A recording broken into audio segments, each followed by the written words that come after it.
Baylor deferred, and off we go. Two Big 12 teams, but it is a non-conference game because it was previously scheduled, and Utah has it first, and here's Allison Williams. Last week we saw Cam Rising's impressive return against Southern Utah. It had been over 600 days since he took the field following a knee injury. But today against Baylor, the level of competition and physicality gets turned up a notch. So it is imperative that Rising finds that balance between utilizing his skill as a runner and avoiding unnecessary contact. Offensive coordinator Andy Ludwig told us he is constantly drilling that into his quarterback. His job is to protect the ball, the team, and himself. But Rising says it is not in his nature. He knows he has to do it. But if he sees that sliver of space, he wants to try and fight for that extra yard. He has to be smart today. Allison, thank you. That will come up at some point today. His first throw is out of a clean pocket. It's to the sideline, and Dorian Singer setting up second down and short.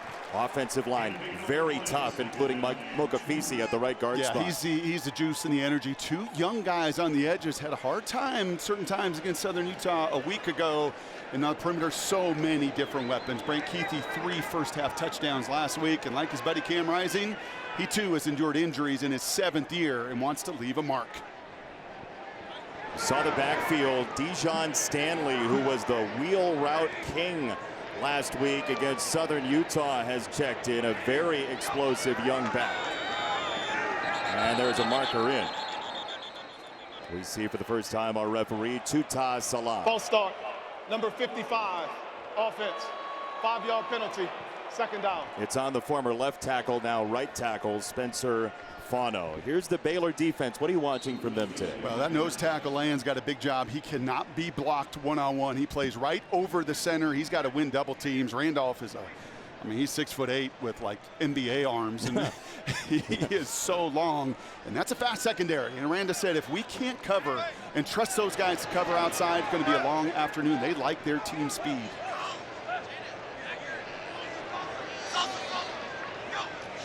Second down and longer.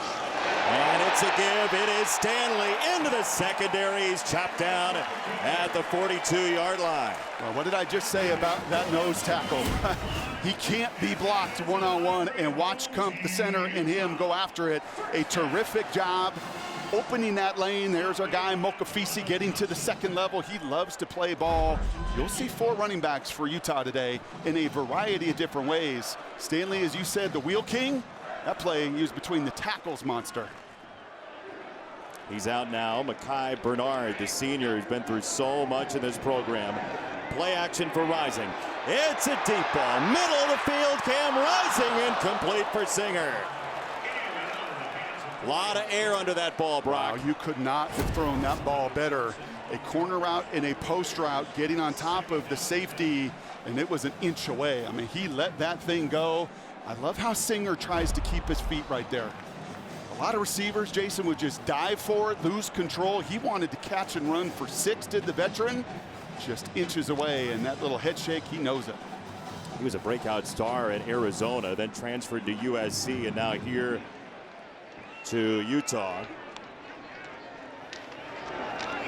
It's Bernard to set up 3rd down and long. Let's take a look at our Get More game plan, sponsored by Geico. Get more with Geico. Ultimate team game, but you got to win one-on-ones for Baylor. That's nose tackle, center. That's corners on the perimeter. That's edges on these tackles. And for Utah, really control the edges. Dave Aranda calling those signals. You see it. There's nobody else in the game of college football doing both. Kyle Whittingham said, I would not want that duty. Hard enough to just be a head coach. To do both, a really tall task. But 3rd downs in Aranda's career has been where his defenses have shined. They did just check in the tight end, Dallin Bentley. This has become tight end U here in Salt Lake City. Rising, bailing, throwing near side, and incomplete. Some contact there, but no flag. Simpkins on the coverage of Brant Keithy, one of those tight ends.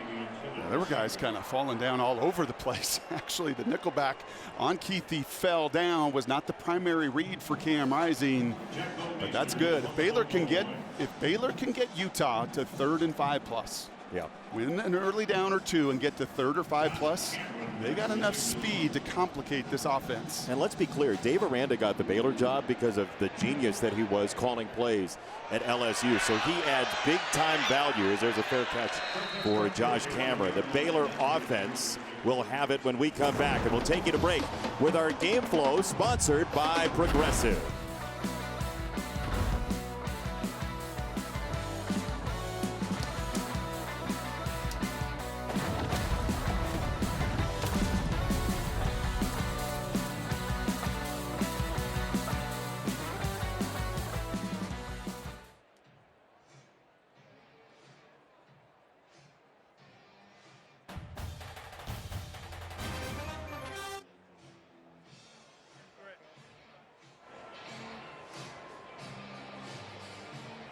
Earlier this week, Utah Athletics and the Big 12 Conference partnered with the College Football Playoff Foundation for the Extra Yard for Teachers Makeover Project. The project select was complete makeover for the library at Newman Elementary School right here in Salt Lake City and was presented to the school at an assembly this past Thursday. Big 12 Impact Officer Jen Hunter with Utah Athletics Director Mark Harlan and representatives from the Salt Lake Education Foundation, the Salt Lake City School District are here to recognize the recipients of this year's Makeover Project. Newman Elementary Principal Kenneth Lim, Assistant Principal Chaz DeWitt, and School Librarian Krista Anderson. Please join us as we congratulate Newman Elementary School on their new school library, and thank you to the Big 12 and College Football Playoff Foundation for their generosity and dedication to education.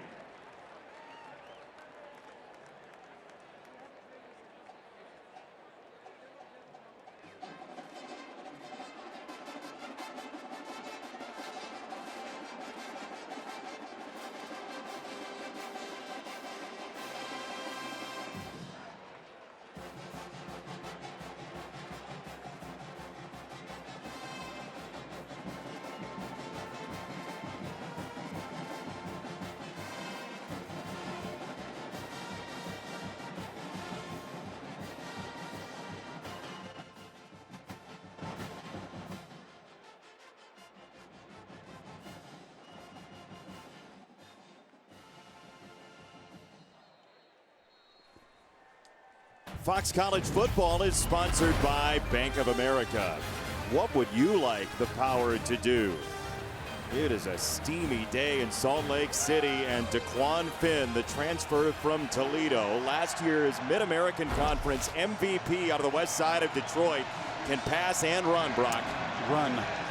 That will be the key today, young man. Some design QB runs you're going to see, some new little wrinkles Jake Spavital didn't show a week ago, where they were pretty vanilla in their opener. Productive, but basic, and can't be today against an exotic defense.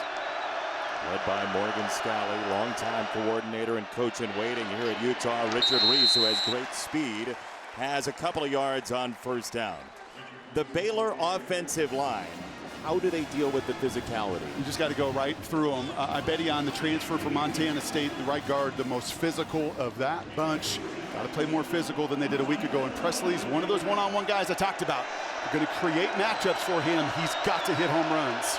11 guys were involved in the pass game last week. They'll go with the end around here. Ashton Hawkins is bottled up and slung down. He was drilled by Teo Johnson Olasawa. Well, these Bears are going to learn really quickly in this building. You cannot move laterally and waste space. You have got to, if there is a crease, get north and south and what's there, because if you do this, look at the number of Utes that are going to be fast flow, DNs, linebackers, safeties, in that case, Johnson. How do they deal with Finn's running in a play like this? Well, this is where you got to be real careful if you're Morgan Scalley. You better have a spy. You better have eyes on the athletic quarterback. Utah shows 6 at the line. 2 drop back. It's a quick throw, and this goes rolling out of bounds. They'll call it incomplete for Jamal Bell. 4th and 8, and this Utah defense, which was under 30% conversion against on 3rd down last year, does hold the line, and these ends are special. Ends are special. The inside guys. Tafuna's been a 3-time all-conference, but Tanavasa is coming. Is going to be a great one. Reed's a monster. Barton is healthy at 6'4" and 235. And then the secondary is going to move different pieces around today. Snowden can play nickel, he can play corner. The loss of Keenan Johnson is real, but there's a lot of versatility on the back end. There's a left knee injury in week 1 for Utah for Keenan Johnson in that secondary, as Palmer Williams just got it away. Micah Pittman on the return after a 57-yard punt. It was pretty returnable, and he's just short of the 45-yard line. We told you 605 days between passes and trips onto the field for Cam Rising. He's got the offense and the steering wheel after this.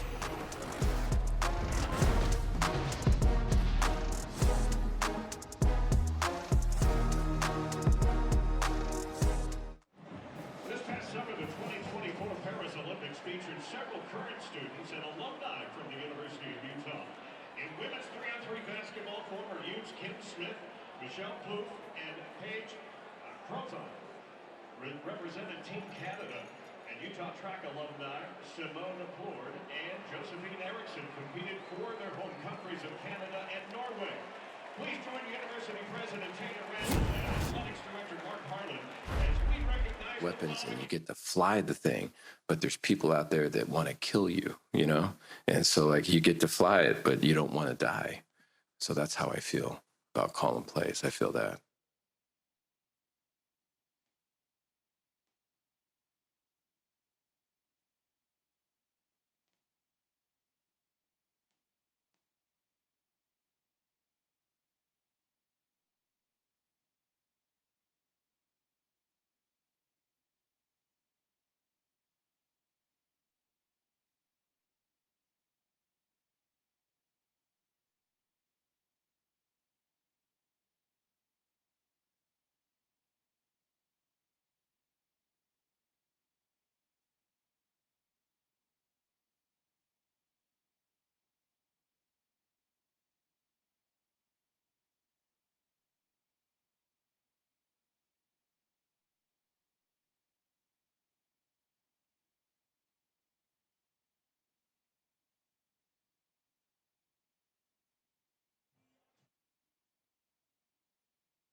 And it's like you're a fighter pilot and you get this great fighter jet, and it's all this all this stuff, and it's got all these weapons, and you get to fly the thing, but there's people out there that want to kill you, you know? And so, like, you get to fly it, but you don't want to die. So that's how I feel about calling plays. I feel that. Brock? Yeah. I love talking to Dave Aranda, to be Yes. very clear. He is one of the most cerebral, interesting, great analogy drawers in college football as Dorian Singer makes the catch. But he's changed this year, Allison. Yeah, he might have felt like a fighter pilot after that first game, but he told us yesterday now he's a computer. He said, I'm less of a human, I'm a machine. It's all football. People will call him, they want to, shoot the breeze, connect with him on a human level, and he's like, guys, don't you know? I'm a computer now. I don't have time for anything but football. But Brock, you told us the time constraints are different when you're calling a defense versus an offense, right? Yeah, huge, Allison. And you could see the marks a season ago not good enough. And defenses have to react. So you spend so much more time. It's why there's so many more offensive play callers as head coaches. They get to dictate, not the defense. Cam Rising flicks it over the middle. He's got a first down to Dallin Bentley. Such a nice job by Fano and Mokafisi here, the right guard and right tackle. Baylor runs a little stunt. Those two pass it off. And Cam Rising has time and space around him, Jason, as he did a week ago. Obviously a different opponent, but he has got more weaponry than he's ever had. Even in the Rose Bowl years, he's got 6 tight ends, he's got 4 running backs, he's got receiver transfers with all different skill sets. With time, he's going to be potent. 6 tight ends is not an exaggeration. It's a very deep room as Bernard meets the contact, and he's twisted down. Keaton Thomas was in there. Bentley, who just had the catch for Utah, played 5 snaps in high school. That's it. But they just churn guys out like Sione Vaki last year, just out of nowhere becomes a running back. You see what the tight ends have done since 2019 here, including Dalton Kincaid and Cole Fotheringham. Yeah, and Keithy's a tight end and always been a tight end, but Lohner, the transfer, has been a basketball player. Bentley, as you said, played hardly any high school football. Suga Taranga was a DN that flipped over. It's called development and putting guys with their body types in the best position for success. Lohner is in the game, the former Baylor basketball player. He's in to block, and this throw is gummed up. Money Parks was the target, and a marker comes flying in, and rightfully so. You can't do that? You can't, Caden Jenkins. You can't. Thank you for asking. I don't think we have to go to Blandino on that one. I don't think we do. Dean. Pass interference, number 8. Defense. The ball will be placed at the spot of the foul. Automatic first down. Yeah, that's pretty easy to see. Again, man-to-man coverage. They're going to be in one-on-one situations and just all over him. Never lets go. Totally impedes the route. And Cam sees it. It's one-on-ones, Jason, all over the field. They are going to put enough hats, Dave Aranda is, around the line of scrimmage to make them beat them through the air. And Caden Jenkins got to be sharper than that. Big Noon is the most watched window in college football, but this is the only window where somebody will draw infinity with the telestrator. First down for Utah from the 28 of Baylor. And beyond. Stanley is in along with Bernard, and they will fake it to Stanley. Money Parks the other direction. There's a marker in. It's a touchdown for now for Money Parks. It's way back there, though. Well, I think this is going to stay a touchdown. I think the nose tackle tried to hold. Holding, number 98. Defense. The penalty is declined. The result of the play is a touchdown. Boy, Stanley on tape creates some chaos there with what he did explosively last week. They use him to get it to Parks. I told you, they got more weapons than they have ever had before. I got to watch Thursday's practice, saw a lot of this. A lot of the horizontal movement with all the different pieces. Keep those defenders who are fast flow on their heels, looking left, looking right. And then you're right, Money finds pay dirt.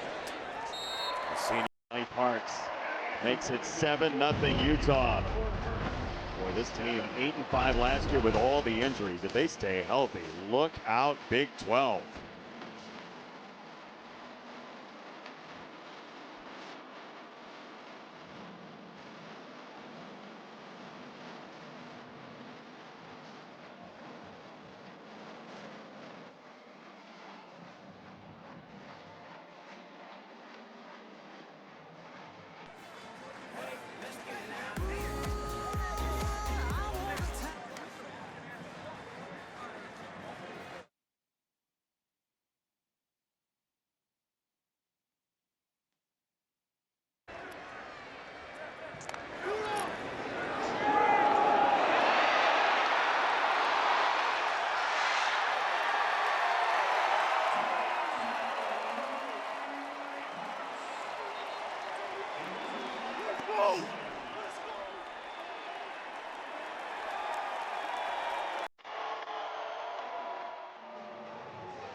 Welcome back to Fox College Football, sponsored by Geico. Get more with Geico. 7-0 Utah. Utes score on their second possession, and our scoring summary sponsored by Modelo. Now recruiting full-time fans. Please drink responsibly. We were here a year ago when Andy Ludwig had to deal with a lot of injuries. Quarterback turnover, no Cam Rising, kind of in and out each week.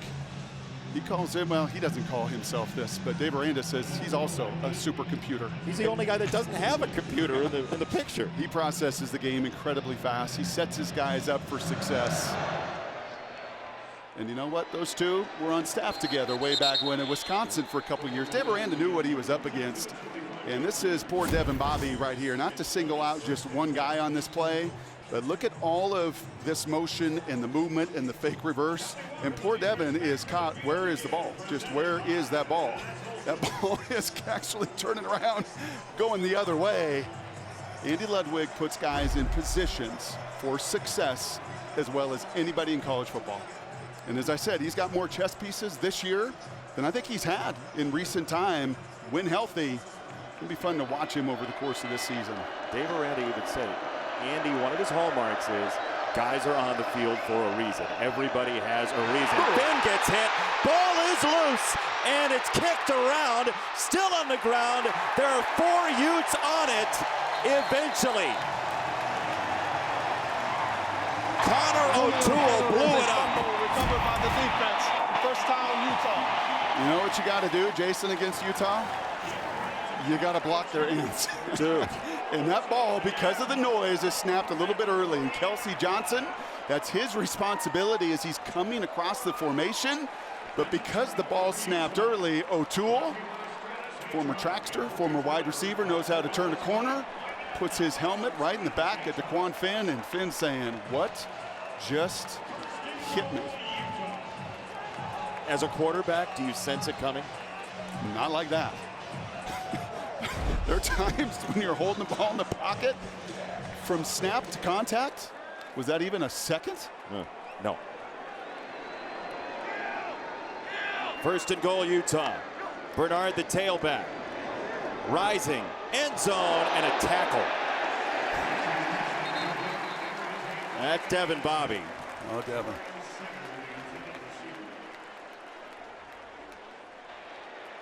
Pass interference, number 3, defense. The foul occurred in the end zone. The ball will be placed at the 2-yard line. Automatic first down. You can see Singer's jersey, the recipient of that tackle that you mentioned. Cool little route and concept. Singer, again, one of those guys you bring in, unbelievable route runner. Right at Arizona, at SC, and you'll see him right to the top of the screen. The hold, just trying to rip the waistband. He tackles the top. Utah's got him in a bind right now. Out of the eye, rising on the roll, drops it off. Easy walk-in touchdown, Mekhi Bernard.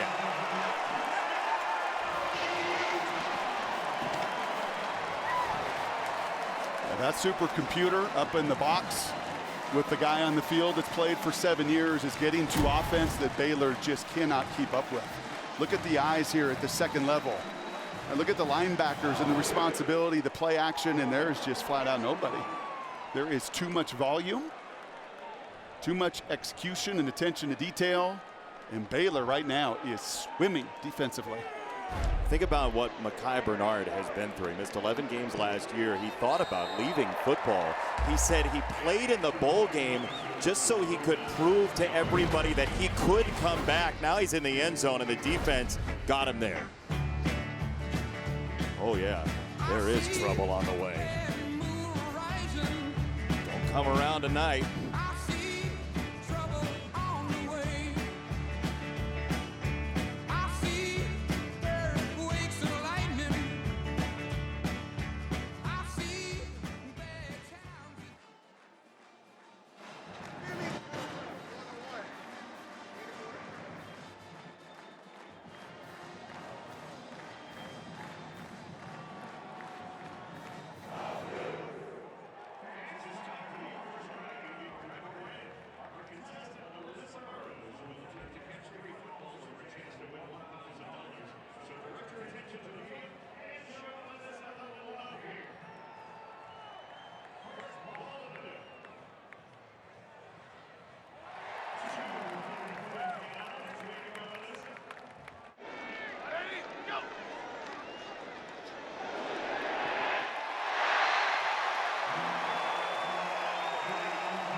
and show off your spirit. It's time for the Jersey Mike's Jersey Cam, and we want to see yours.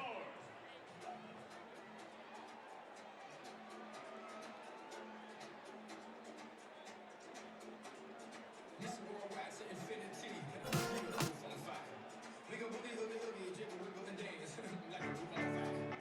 We go drink, drink, temptation till we fall out like a roof on fire. Now, baby, like a roof on fire. I'm on fire. I feel like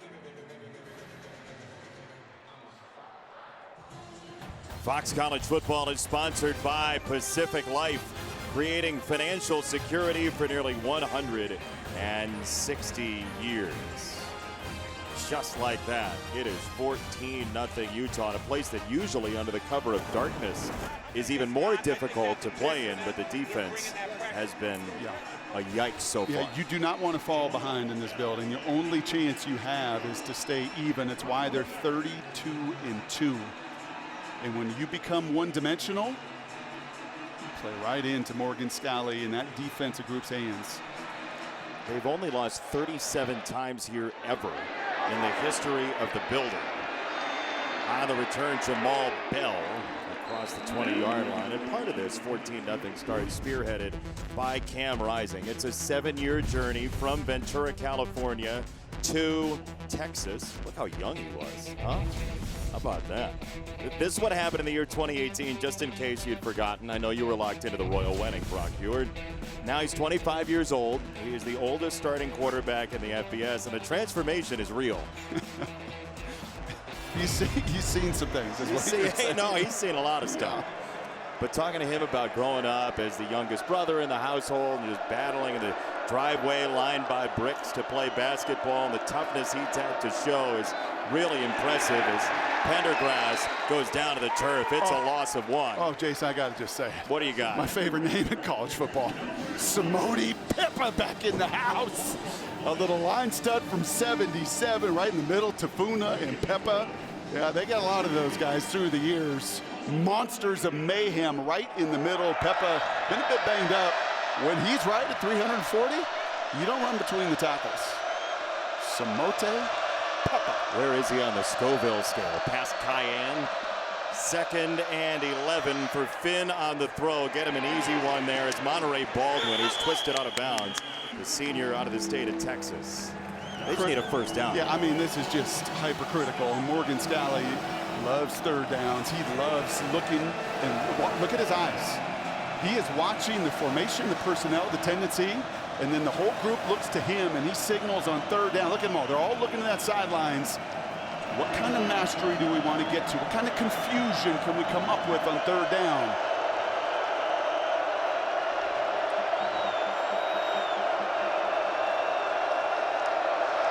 Comes O'Toole again.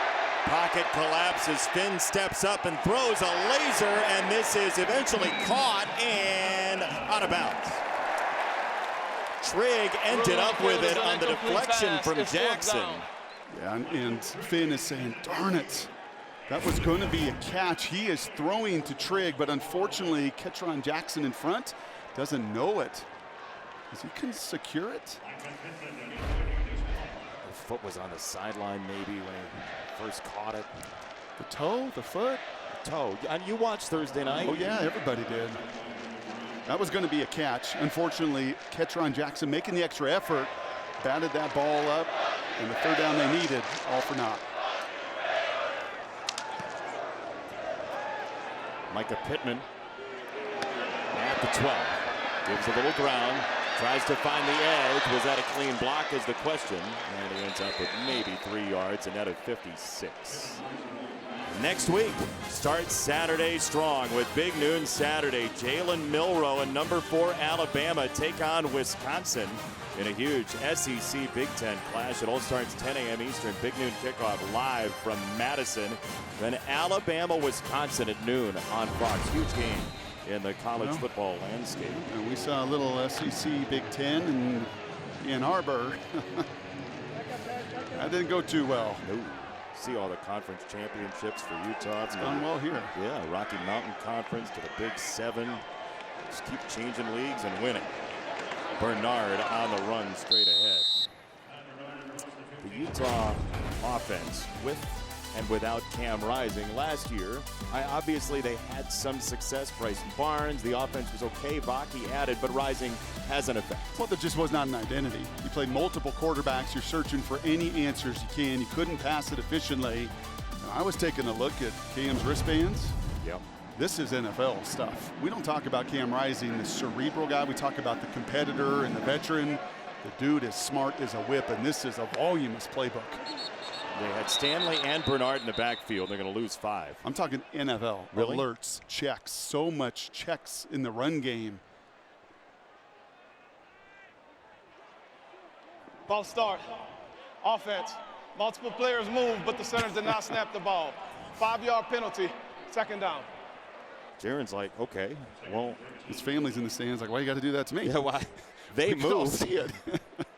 Now, do you know who was right or wrong? But to the point about Andy Ludwig, though, I mean, you see Bernard and Stanley together in the backfield. There's a lot of convenience and creative ability here. Rising, scanning, and climbing the pocket, avoiding contact and driving the legs all the way across the 35-yard line. Finally collapsed on by Thomas. There are the wheels. Yep, there's a little risk reward for 25. The pocket breaks down. A good little game there from Baylor, no problem. And he shows that little cut right there, man. He has always been so nifty. Remember a couple years ago in this building with Caleb Williams, obviously an extraordinary athlete. They went toe for toe. Yep. Yard for yard, not just through the air, but his ability to get big plays, chunks on the ground game. Another asset to this offense. It was an ACL, an MCL, a meniscus, another ligament, the MPFL. Here's a throw sideline. That's a wide open Money Parks wheeling across the 30-yard line. It's a gain of 36. Well, this is pretty beautiful, and they got it rolling. How about a little double move? We've seen just about everything, right? Little out route. I got that. Oh, no, you don't. I mean, just the eyes are being lost all over the place defensively. This feels like last week against Southern Utah with the amount of space and open receivers just dropping it in. How about the ball? Perfect.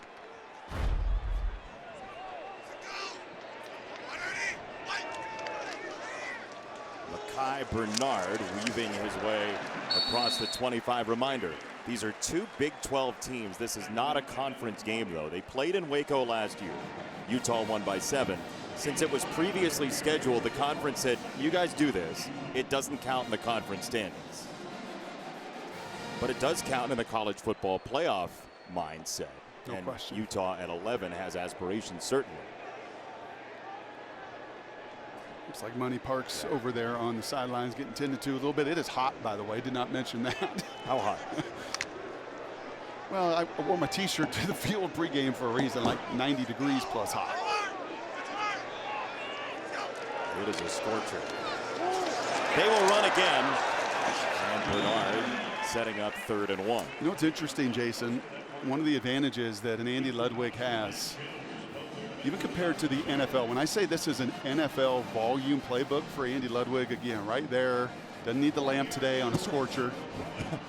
The NFL, you don't have 6 active tight ends. No. You don't have 4 active running backs. You don't have 8, 9 receivers. He has so many different tools in the tool bag. And in the red zone has been awesome. Here's some of your checks. This is a double check there. Mitchell is in, one of those tailbacks we're talking about, and the freshman has a 1st down. Matt Rule last week after a Nebraska game, his favorite play for Dylan Raiola, not a touchdown pass. It was when he triple checked. When he did as a freshman in game 1, what Cam Rising does 7 years in. You call the first play, right? It's a dummy call to see what they're going to get into, if they're going to stem, if they're going to show you. And then all of a sudden they show that front and you get to the play and the technique you want. As Money Parks still looking a little bit gassed, and Aranda put the spectacles on, trying to find an answer on that call sheet. It's a lot of artillery to deal with. And there's 3 straight runs, and typically what comes off that action? Play action. Lohner is in, the former Baylor basketball player. They'll throw that direction, incomplete. They wanted to get a touchdown for Scott Drew's former player. He got one last week in his very first game, and you can see the defense there. That's a true freshman at 6'1", Coleman. You get exactly what you want, the one-on-one, and in time, Lohner's going to go up with 2 hands. Right? Don't go up with 1 hand. An alley-oop, you can go flush it with 1 hand. But this one, like a rebound, go up with 2 hands. In time, they will continue to develop that. He always thought, what if? What if I played football? What if it might be able to happen? And he found a home here at Utah in a loaded tight end room. Mitchell, another run behind this line, and he is drilled and driven back. Man, Steve Linton, yikes. Yeah, he's Wow. he's picking up the pieces. Is that jaw pad that came out right here on the edge? Listen to this.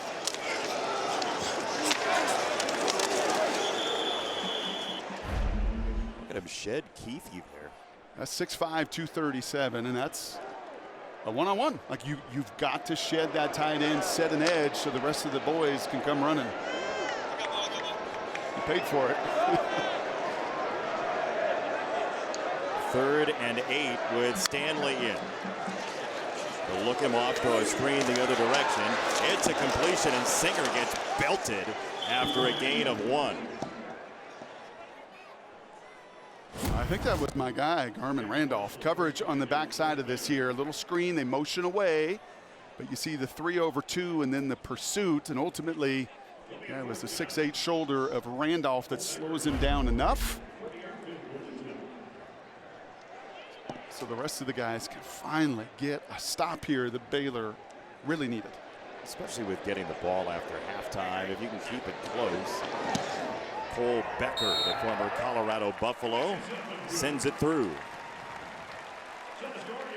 You mentioned the Wisconsin connection between the 2 computers, Dave Aranda and Andy Ludwig. You don't even have to use your telestrator. We're going to show them to everybody at home with our own line here.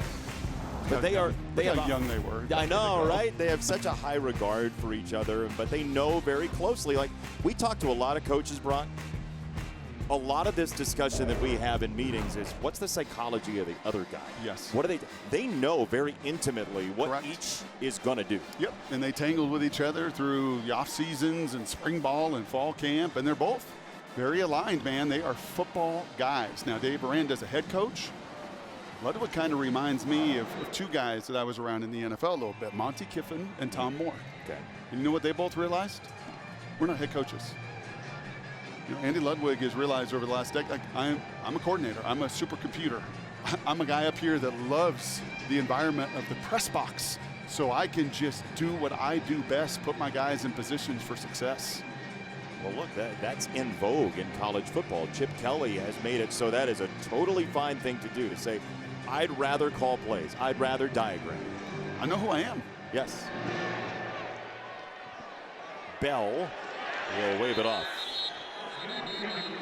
Okay, so it's 17-0. Baylor obviously had a great offensive showing last week against Tarleton State. What do you do?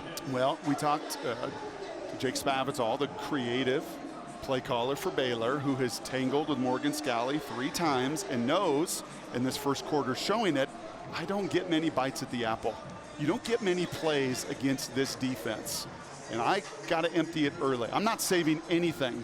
So he told us about QB run. I think it's probably time you got to do something against Morgan Scalley with Finn's legs. Maybe a little speed option, maybe a little power read run. But you've got to get one of your more dynamic, maybe most dynamic player in Finn involved in this game against Morgan Scalley. They've only run 7 plays. Utah's run 10 plays in Baylor territory. This is Reese, and he snakes to the 31. Snowden on the stop, the versatile defensive back. Well, pace here from Baylor. Reese again, door number 2. O'Toole goes low and gets the stop. It'll be 3rd down, and a key 3rd down, and we'll see if they run the play before the quarter ends. Would you? No.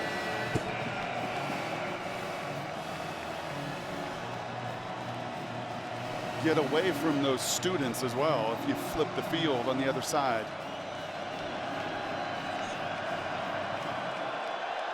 Well, they're gonna. It's the speed option, and it's on the toss. Pendergrass, and there's a marker down. Didn't hear the whistle at first. It's very loud down there. I said the students were down there.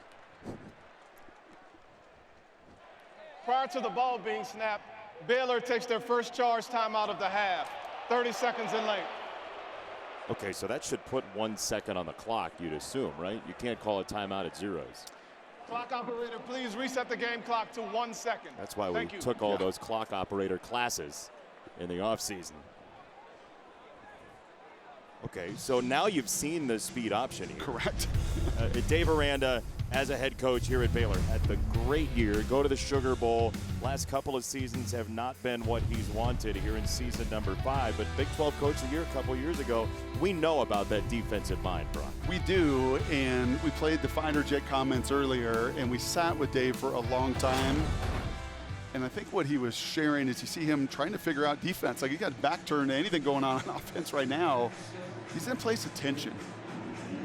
What he wanted to do was develop high school kids and graduate kids and all of these things, and he realized in today's college football, I got to go to the portal and bring in 22 guys to try to fix things that the development piece wasn't getting done enough. His team's got to get to the 35. Last play, quarter number 1. They'll run it the other direction. It's Reese, and he's not going to get there. Teo Johnson spiked him down. This is the end of the first quarter. That was 10-8-2 coming out. Just a turnover down there, set him up on the, 3-4 yard line. So playing good complimentary football right now. Kyle, thanks for the time. You got it. Allison, thank you very much. Rayshon Glover on the return. They like his explosiveness, certainly. To the 33 off the 50-yard punt. It's been a long time since Kyle Whittingham was the co-head coach with our colleague Urban Meyer for that Fiesta Bowl. He got announced as the head coach in late 2004. Only Kirk Ferentz has been at his school for longer. It's interesting looking at that list, isn't it? I mean, the first 4 guys know exactly who they are, what they want to do. Dabo does as well, and he's won more championships. He's the most esteemed on that list. But right now he's in flux. Right now his program and the portal and everything. Kyle's old school, but he's got new school. We'll talk about that in the training camp and the preseason and what he did and bringing the portal pieces in at the right time. He's evolved very well. Bernard, the tailback, he evades 1 tackle and then goes down. It's a loss thanks to Kendrick Simpkins of 3. Allison? Well, Whittingham knew he had to make some serious changes after last year when this team was just ravaged by injuries on both sides of the ball. And so in the offseason, they analyzed everything, they measured everything, and ultimately they changed everything from how they practiced. They went to more of an NFL schedule with more built-in off days, didn't hit as much. They eliminated a scrimmage, and he says by their measurements, they are 70% less injured, less of those soft tissue injuries, and that is imperative to start the season and throughout what will be a longer college football season if they make it to the playoffs. Bernard, he's got a gash. Mekhi Bernard kept his feet just short of midfield. And not only are they healthy, but they just have depth they didn't have last year. Well, this is just awesome. Watch the left tackle, Lomu, and then also watch Keithy to the front of the play. The double team right there at the point of contact with Matt Jones. I mean, Lomu, that left tackle is a redshirt freshman. He's 300 pounds, and he runs like a tight end. Keithy doesn't just catch touchdowns. He will also stick his face in there. They like these 2 young tackles. They are athletic, a little bit light, but man, can they move. And Keithy told us about having to relearn how to walk and cut. And there you see him with a block like that. Down the middle, that's incomplete for Bentley. Ooh. Crowd didn't like it. Wow. Devin Lemire says, what did I do? Yeah, and he got hit early. This is one of those, and here's Lemire. He is the boundary safety, and they go right at him. Again, the little corner, a post trying to attack that double team, and there was certainly contact early. Cannot go through. You can go to the ball, but you can't make that contact and go through the tight ends. The undersized Lemire gets away with one that Baylor needed to get away with. Bernard again cutting it upfield. And it'll be 3rd down. I mean, Mac Brown told us something similar last week about how he handled camp. Like, the seniors don't have to hit as much, especially for Kyle Whittingham since you have a foundation of physicality. Well, Jason, back in the day, in Kyle's day, they weren't called seniors. They were called PhD graduates after 7 years. So these are not fourth year, nor fifth year, nor even sixth year guys you're dealing with. Don James used to say, I win with 22-year-olds. Kyle's going to win with 24, 25, and beyond-year-olds.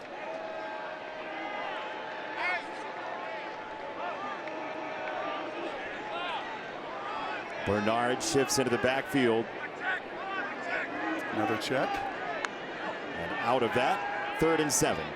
Cam Rising dropped it off, and that is a huge hit by Reed on Mekhi Bernard to set up 4th down. It's an excellent job by Reed. A little trap coverage right here. Look at the eyes. He knows he has help over the top, unlike the Ravens the other night, and he sees that little out route, and then he delivers a totally clean blow. You know what I like about this too, Benetti? He doesn't go for the legs. He goes right for the ribs. You go for the legs, you blow guys' knees out. You can't go for the head, it's a penalty. That is textbook tackling from Reed to go right through the rib cage. Big stop for Baylor there, just to hang around, especially again getting the ball back after halftime. Everybody froze, and then Bomeister, the former cricket bowler, just improvised and pushed it into the end zone. The former what? I thought you hit pause on your clicker. Everybody froze. For the first time, Utah stopped today. Brave. Ain't too many pigs, Bluetooth, don't send me, nah, press no, who in this whip, please roll these windows up, white truck.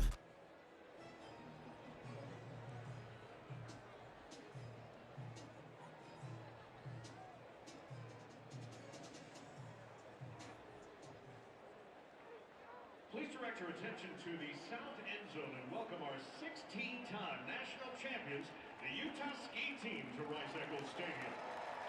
This past year, the team placed second at nationals in the tightest ever finish for a ski championship. The team had 4 All-Americans and 2 national champions, led by Frederick Lang. Utah ski has finished no lower than 4th place in the NCAA championships every year since 2015.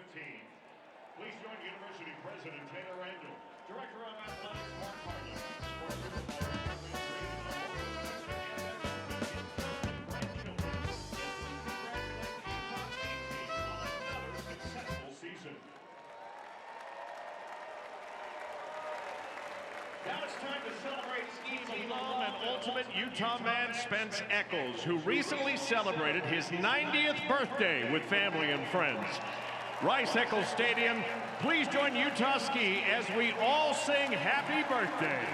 On the count of 3, 2, 1.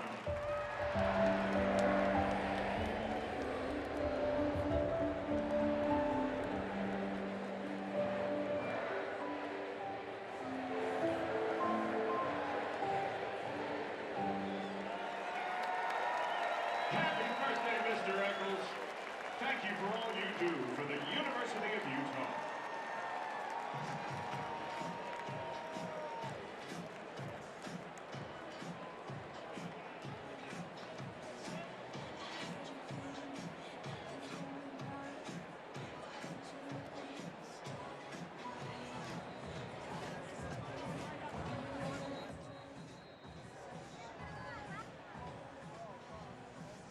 Welcome back to Fox College Football, sponsored by Geico.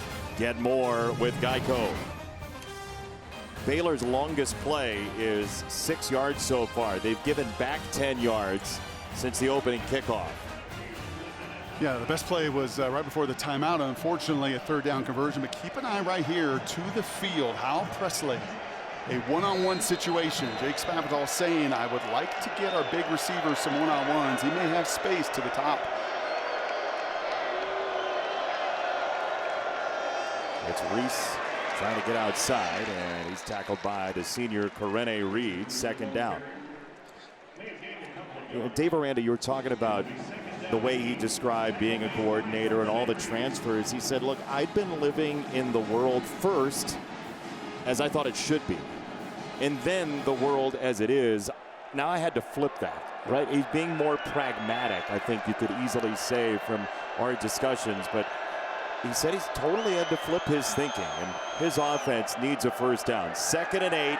It's a high pass. They're going to try and throw it. There's a marker down. It looked like they were going to set up shop for Hawkins to throw that ball, but he just ran with it.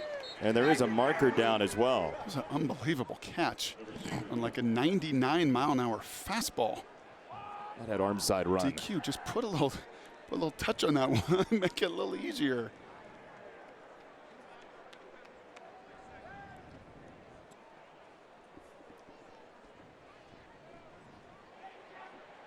Illegal formation, offense. There were more than 4 players lined up in the backfield. The penalty is declined. It's 3rd down. Here's a throw. This is like flypaper. Look at him stick his hand up right here. And wham! It doesn't have to be that difficult, but everything right now for the guys from Waco. Hard. And 3rd and 8. Not good odds.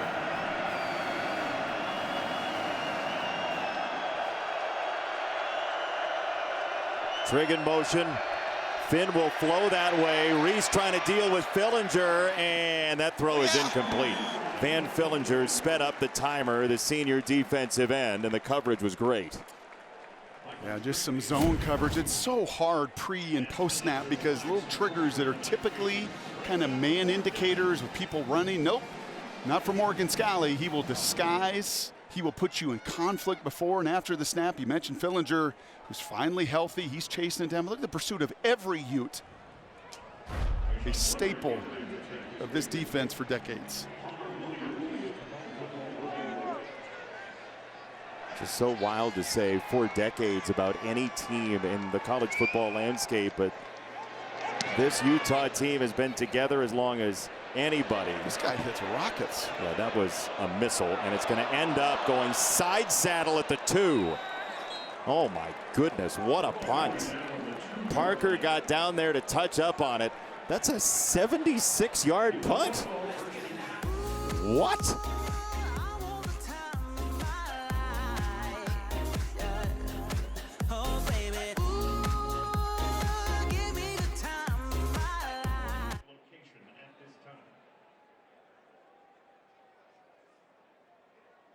Direct your attention to the north end zone for a performance by the Utah dance team, presented by doTERRA.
Let's hear it for the Utah dance team.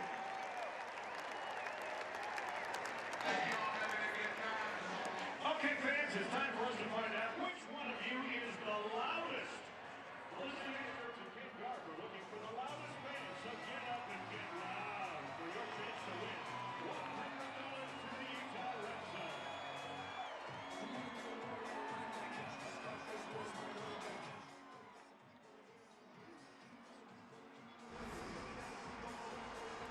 Fox College Football is sponsored by Liberty Mutual Insurance. Only pay for what you need. If you've not been to Salt Lake City, and specifically to a Utah football game, you should. It's a beautiful place, and you know, it is utterly superb. You're really dangerous when Darren starts cutting the crowd.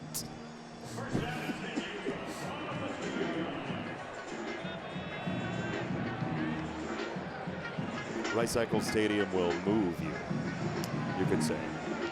Yeah, west of the Rockies. Otson's rocking Husky Stadium last couple years going, but this place, again, for decades getting it done.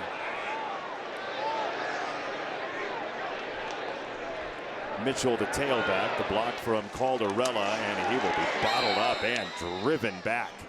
I will say this about Baylor's defense, Jason. There have been 3-4 times where we could hear from the booth, whether that's Keaton Thomas or Jones or Garmin.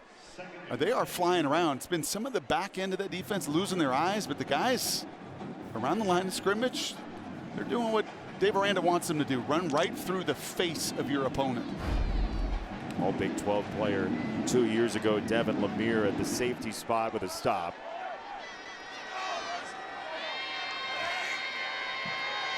After no gain, 2nd and 10. Right back to Mitchell, just tunneling through to set up a 3rd down and about 4. Nice job there by Mokafisi and Kump, the center and right guard. As he is slow to get up, unfortunately. And Mitchell is down. He was a 2,000-yard rusher in high school out of the state of Florida. Hey, Ty. He's in pain.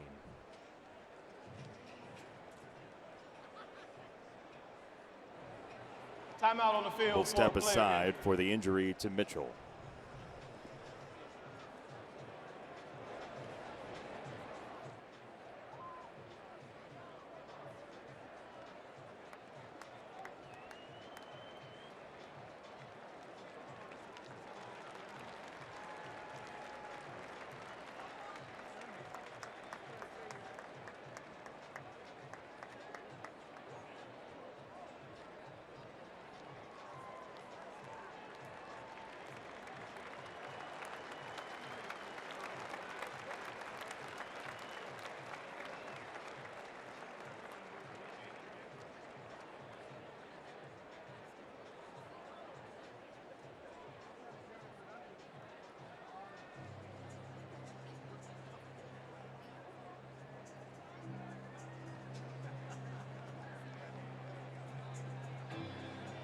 Please welcome to the field the Red Rocks, your University of Utah gymnastics team.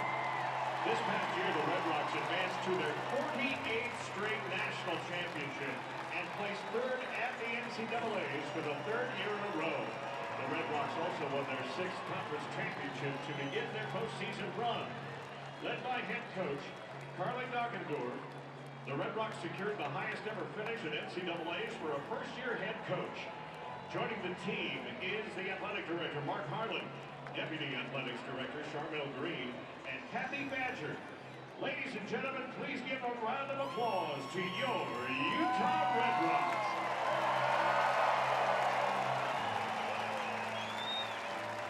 Season ticket renewals for the upcoming campaign for the Red Rocks are currently on sale, so purchase yours today at UtahTickets.com.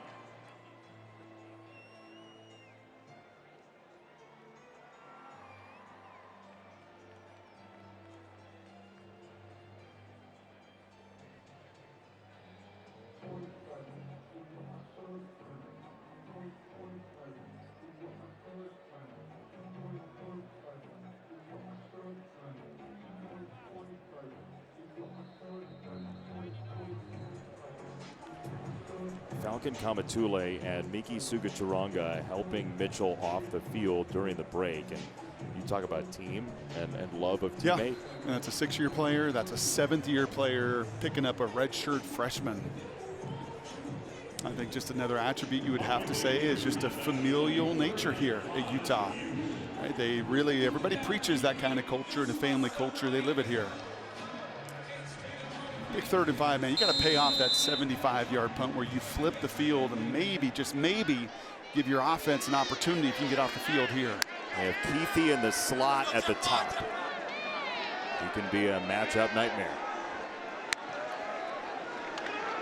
Rising, looking that direction, now scanning, and he tries to squeeze through. He'll go down. Trevin Ma'ai, the transfer from Oregon, was in there. Noel and Randolph as well. your eyes exactly where the scheme went as well. Watch the kind of bracket coverage here. The linebacker underneath, the safety, the over the top. Cam was looking that way. You can see his eyes right there. Quickly comes off it. There's just nowhere to go, no escape valve. And Baylor indeed pays off that punt to flip the field. Got to make something happen right now. See what Bowmeister has in store after a 76-yarder for Palmer Williams. This is back to the 36 and Cameron.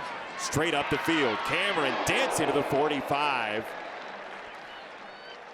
Let's go into the studio and check in with Mike Hill. Mike. Coming up on the State Farm halftime, Texas makes a huge statement against the reigning champs on the road, while Arkansas and Oklahoma State go down to the wire. And could number 8 Penn State avoid a major upset? Jason and Brock, they were down at the half. We'll tell you how it ended at the half. See you then. A lot of close games in the early window today. Penn State had its hands full with Bowling Green. So did Kansas State, so did Oklahoma State, so did a lot of folks. Can I find a one-on-one? Can I take a shot somewhere down the field? 4 3-and-outs, you've got to get an explosive play. By far the best starting field position for Baylor today, and it begins with Pendergrass just trudging forward for yards. He'll pick up 5, and the possessions are, to this point, ugly. Yeah, the 4 3-and-outs, the shot on first down right to the back now. Pendergrass, he is old school. Put a neck roll on him, and he could have played in the 80s as tailback. Right back there. And he was hit low initially by Ritchie and finally tackled by Correne Reed. 3rd down and about a yard. Yeah, 4-down territory, no question. See if they go right back there. Ground game's been good. It's Finn on a throw near side. That's dropped by Monterey Baldwin. Incomplete pass. Not a fumble. It was a forward pass. Snowden was right there. Sure was, and I think that's why it was incomplete. Same play. Could have handed it here. A little RPO. And the inside run game decides to pull it. Nowhere to run with Fillinger there. Nowhere to catch it with Snowden bearing down. And here indeed is that 4th and 1.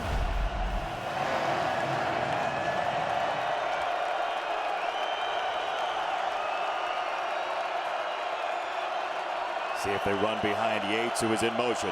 4th down. Pendergrass does drive ahead for the 1st down. Tough run.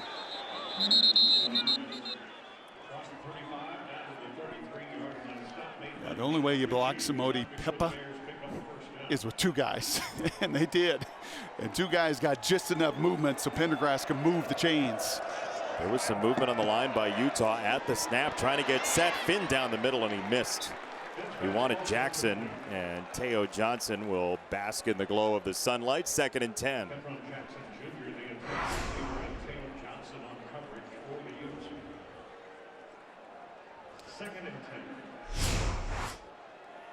Morgan Scally just zoned in. He just prowls that sideline. Local product, Highland High School. Used to have a bowl cut. Now he's just got a Utah hat. It's a toss. It's Dominic Richardson, the former Oklahoma State Cowboy.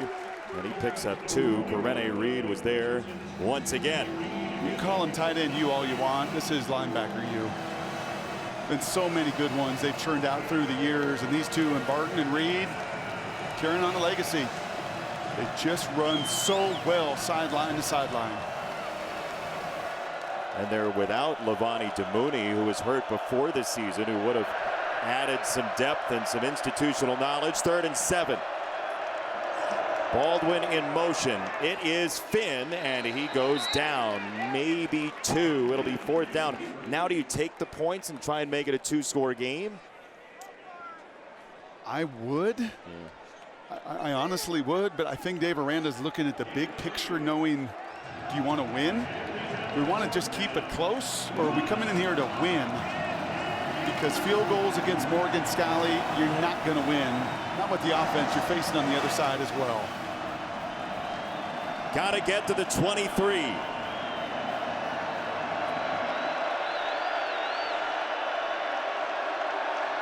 There's movement at the line, and here comes the marker.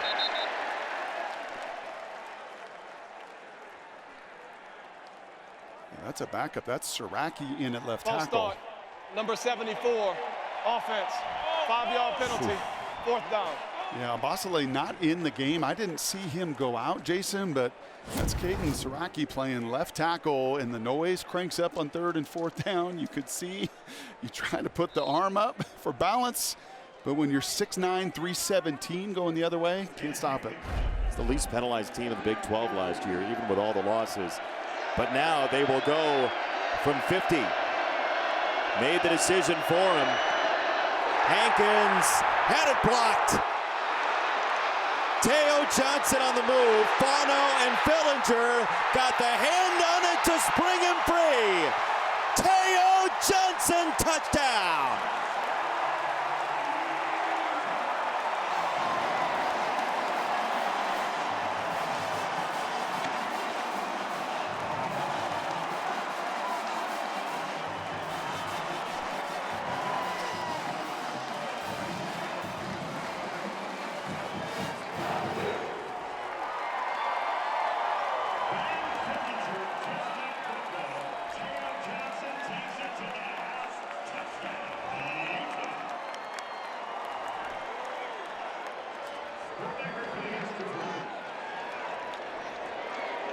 It happens fast at Rice-Eccles Stadium. That did not happen as fast as they wanted it to. Oh, no. Oh, boy. Here we go. That will be the end of the line for that point after touchdown. Matt Jones ended up with it for Baylor. Sometimes it's hard, Benetti, to see exactly who gets a hand on the ball, but you nailed that in real time. And your spotter, Andrew, put a gold star there as well, because it was right in the middle of the action. It was right next to the snapper.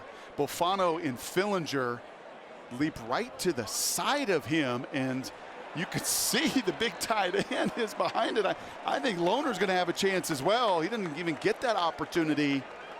There's the two defensive ends at 6'5", get right in the face of the kicker, and that false start penalty hurts. I wonder if they call bingo on those kind of returns as well. So the background on that is on the pick six, which Utah has had in 20 consecutive seasons to lead the nation. Morgan Scalley has everybody yell bingo to signal it's time to block. We're going the other direction, that we are in pick six mode. Yep, same concept. Let's go. And once again, that's 10-8-2, Teo Johnson that can flat out fly. And when you can give a high five coming down to the finish line, you know you're doing some things.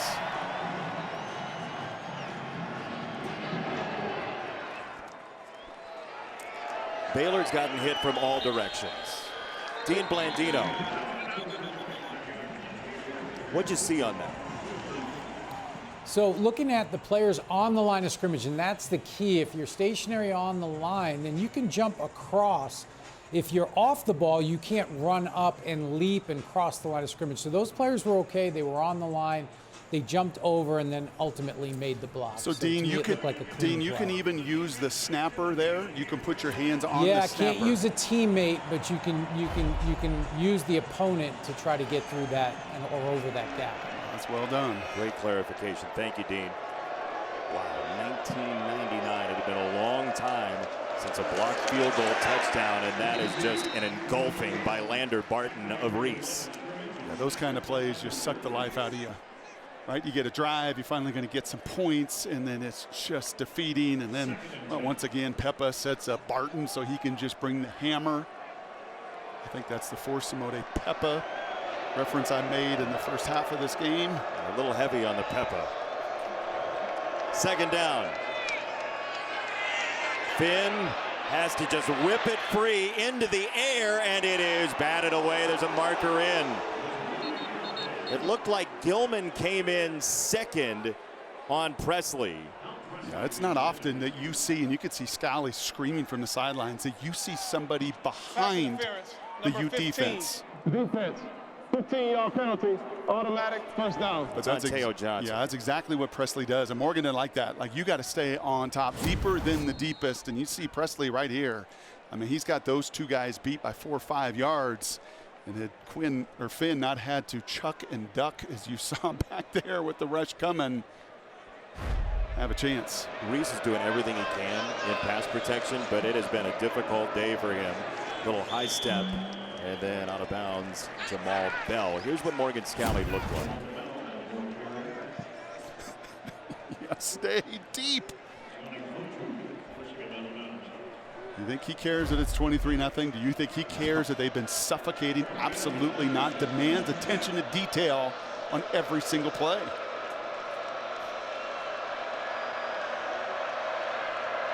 Second and 9 against his defense.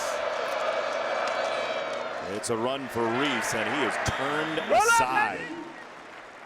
Jonah Leah-Aya and Connor O'Toole. That's a freshman coming in.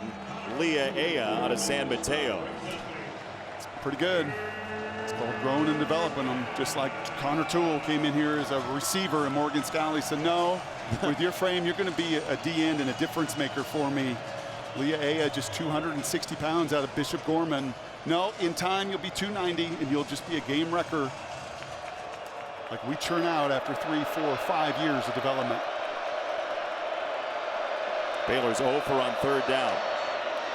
It's a keeper. It's Finn, and he's dropped by Lander Barton, who Morgan Scalley said, by the way, Kyle Whittingham, pardon me, said, yeah, Lander could probably be a great tight end if we ever wanted him to. He could lose weight and be a safety. Yeah. He could be a D end.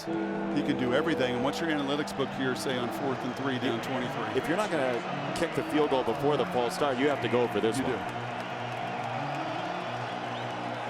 You think the students have any fun here at Utah? Uh-oh. You think they like cheering on a team that, I mean, they stay healthy, Jason. This is feeling like a playoff contender. Finn. Clean pocket. This is to the sideline and incomplete. The only guy nearby was Cameron Calhoun, and Utah takes over. He's happier now. Yeah, he actually, Finn actually had a receiver's little corner stop route. He had him. But the challenge is when you just seeing a blur of everything in front of you. And he's like, this is just no fun. You're going to see the route here. He actually gets beyond the chains. And there's an opportunity right there. You see Hawkins show him his number. But from the pocket, that is not necessarily Finn's strength. That ball sails on him. And Utah in opportune field position. But Jason, this is like chaos. When it is spinning and you're like a pitcher that is just sped up, he can make that throw. Not sped up the way he's been in this first half. That leaves Utah at the plus 47. Rising, wants to take a shot. Right down the middle, and he settles it in there beautifully to Carson Ryan, the UCLA transfer. Well, they are going to say incomplete. Ryan did not get the hands underneath. He reacted like he caught it. They're going to say incomplete. The ball did come out at the last second there.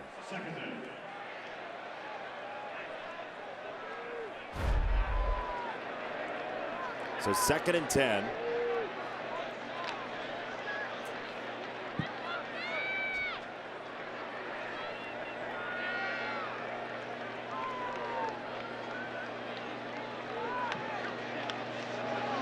Charlie Vincent, 6-year tailback, and it's 3rd and short. Allison.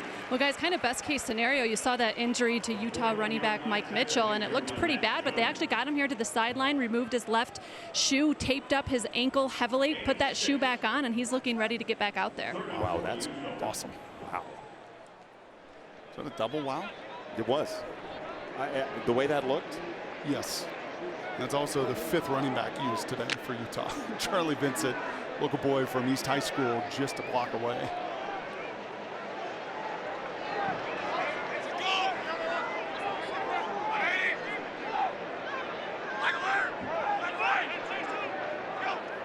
They get it off just before the 2-minute timeout, and Vincent does keep his feet for the first down. This is the 2-minute All timeout. Utah. Defense, offense, special teams, a whole kit and caboodle for the Utes so far. Ain't no mercy.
think.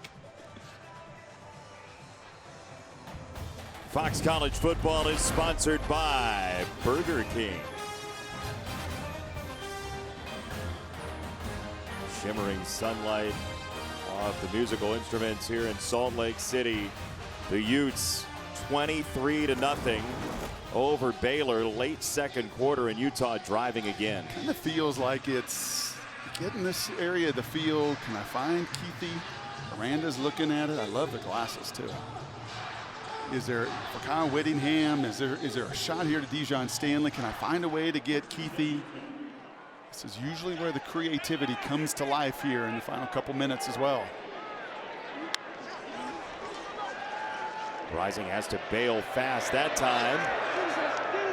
And he just wants to get rid of it. He took a shot out of bounds, just trying to make sure he didn't sack himself. Trevin Ma'ai got the hit. And the crowd is really unhappy, but what's the defensive lineman supposed to do? I mean, he gets thrown into the cooler right here.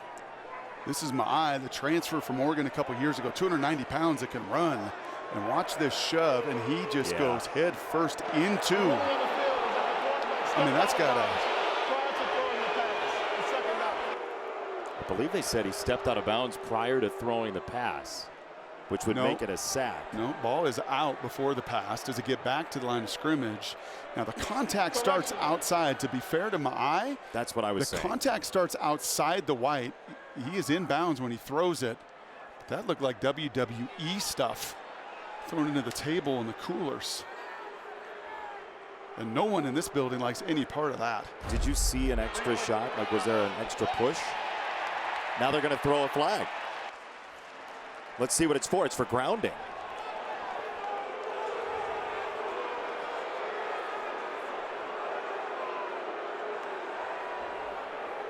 All right, so there's a lot here, Dean Blandino. First, roughing the passer. Second, intentional grounding. Both of them. What do you see?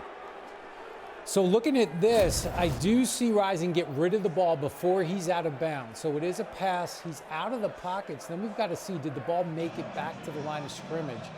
Here, the initial contact to me is okay. It's this extension of the arms there, clearly out of bounds. To me, that's where the foul occurred. I know we didn't get a flag there. Initial contact, okay. And if he just lets him go at this point, but now it looks like he's going to extend the arms and shove him. To me, that's a foul. Yeah, and Dean, don't you usually get the benefit of the doubt if it gets close to that marker, first down stick with that contact? My only thought would be because an incomplete forward pass is under further review. Okay, they're going to look at it. But my only thing would be, because it happened so far into the bench area, maybe the officials didn't get a great look. They're looking through bodies, but that's clearly a foul. And to be clear, that cannot be added with replay, yes?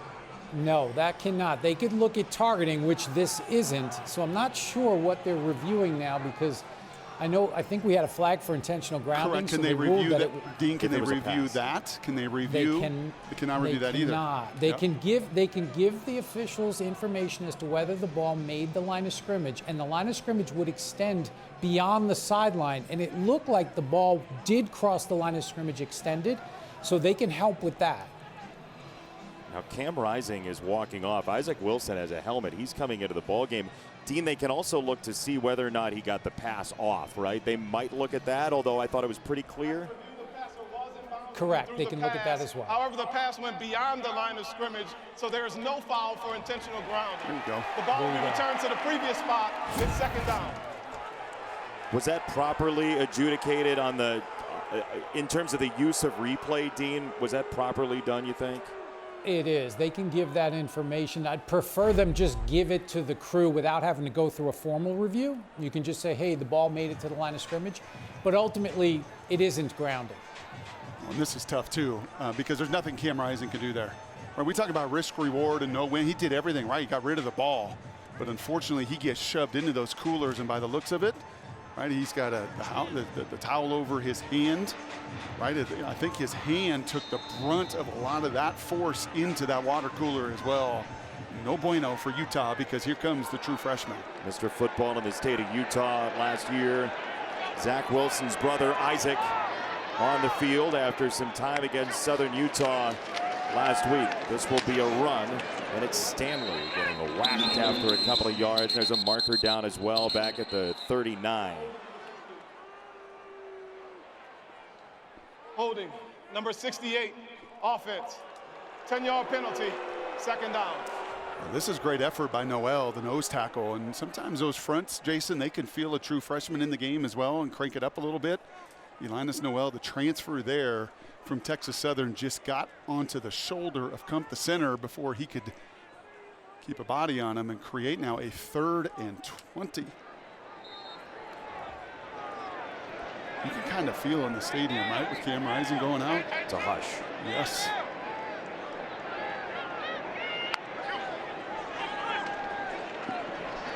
Wilson hops into a throw to the sideline, incomplete. He wanted Money Parks, and it's Lorando Snacks Johnson on the coverage.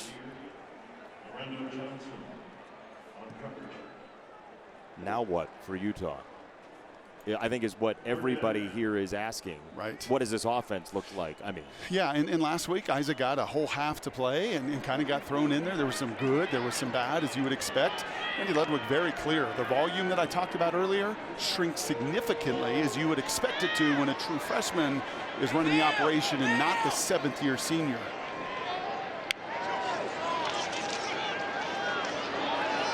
Some loft on this ball and contact. It's on Jenkins again, and Singer's pointing right at him.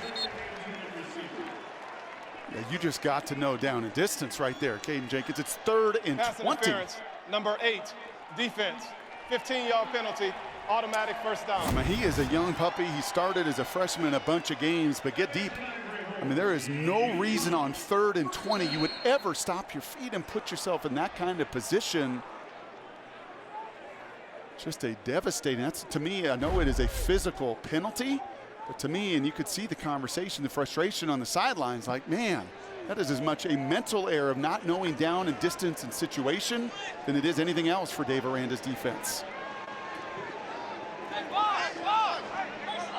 Got a hustle here. Play clock just hit 0. That should be a delay of game. Will they get the timeout first? Yes.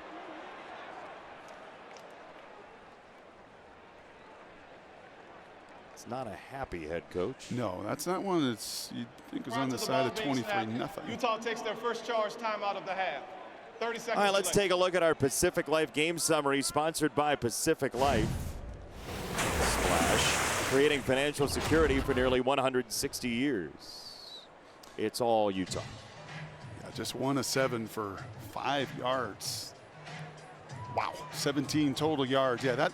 Sometimes a shutout of 0 is not representative of the stats. In this case, it is. But the biggest story right now, there is no question about it. I mean, you could feel Kyle's intensity. I think he's mad that that was not called as Cam Rising gets shoved. I mean, how far away are those water coolers from the white boundary, Jason? Yeah. 10 yards? And to be clear, the defensive lineman has the ability to make contact while he's in bounds. Sure. What we're talking about is the extra push. Yes. That's where the flag comes into play. Yep.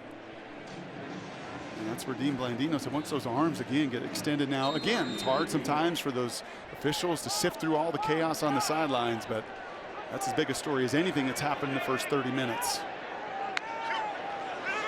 Landon King in the ball game for Wilson, who rolls left and will run left. The initial contact by Ma'ai. Keaton Thomas got there as well. Second down. Yeah, this is going to be one of the challenges for Isaac. A week ago, he ran a lot, and he is athletic, and he was the player of the year, and he is the younger brother of Zach, and there's a lot of talent to work with.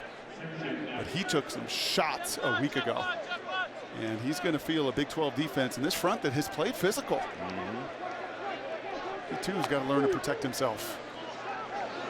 Going to throw it far side. And off the short set, it's a broken tackle by Bentley. The ball comes loose. They're going to say he's down. Bentley is down on the play. Timeout, Utah. He's down here. He bites through that initial tackle. You'll see the elbow, the forearm hits. That's a body part down. Play is dead. Good call. Yeah, the hand doesn't matter, but the elbow, forearm does, and then the ball springs free.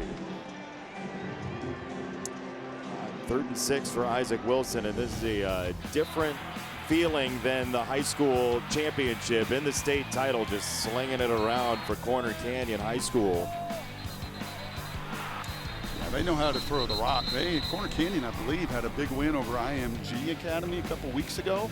They have built a power here in Utah. They spread it, they throw it.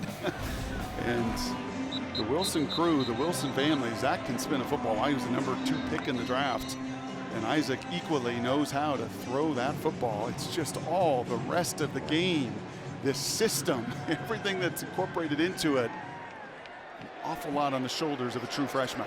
5,900 plus total yards as a senior, a state record for Isaac Wilson, who's got a 3rd and call it 6. Right down the middle, that was tipped. It's incomplete. Pittman was the target and he had some room. Nice job there. I think that's the 6-year senior Matt Jones that gets engaged with Togiai, but has enough awareness and timing to just get that arm up. This is the right read. He had the pressure, the blitz coming, throw into it. And Matt Jones says, yep, that's my pass breakup, and here comes a 45-yard attempt. From Cole Becker, who made from 51 and a big kick against Florida last year. This one is on the way and no good. He wrapped it around, and so it remains 23-0.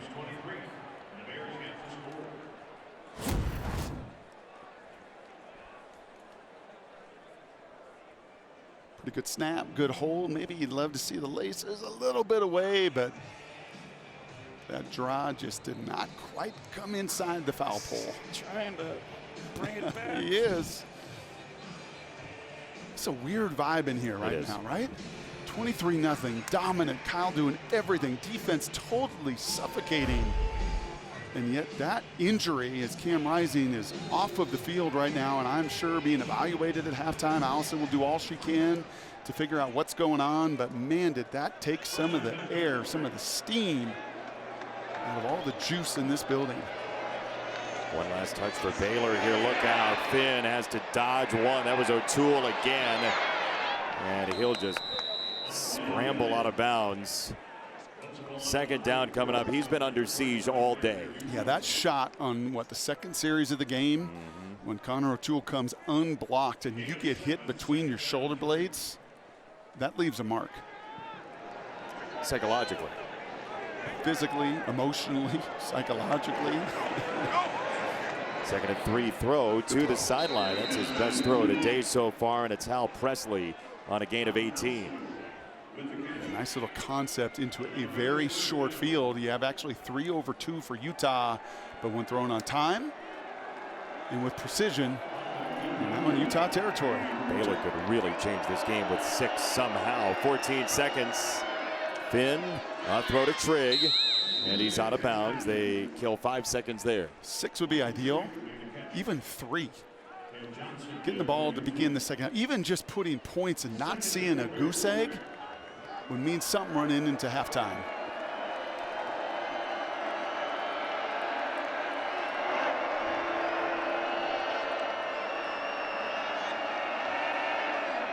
Second and 4.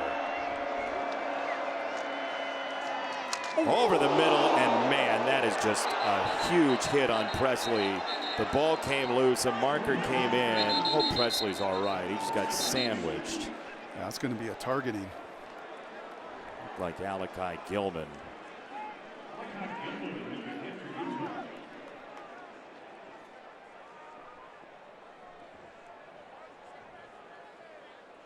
Defenseless receiver. The entire judgment here is forcible contact to the head and neck area. area. Is an incomplete pass. Personal foul. Targeting. Number 11. Defense. The previous play is under review. And that is great to see. Kyle Presley up, throwing into, again, that coverage. We've seen this on both sides. Dean, defenseless player. I mean, is that not textbook? You launch, forcible contact to the head and neck area? Get out of the game. You have a defenseless player, can't protect themselves from that contact to the head neck. The defender leads with the head, makes the forcible contact. This is clearly targeting. Yeah, we saw earlier, I was commenting earlier in the game, about Chateau Reed in the exact same spot. And he came right through the ribs, right? Micah Pittman. I mean, that you have to change your strike zone. Yes. After review, the ruling on the field is confirmed. Number 11 has been disqualified.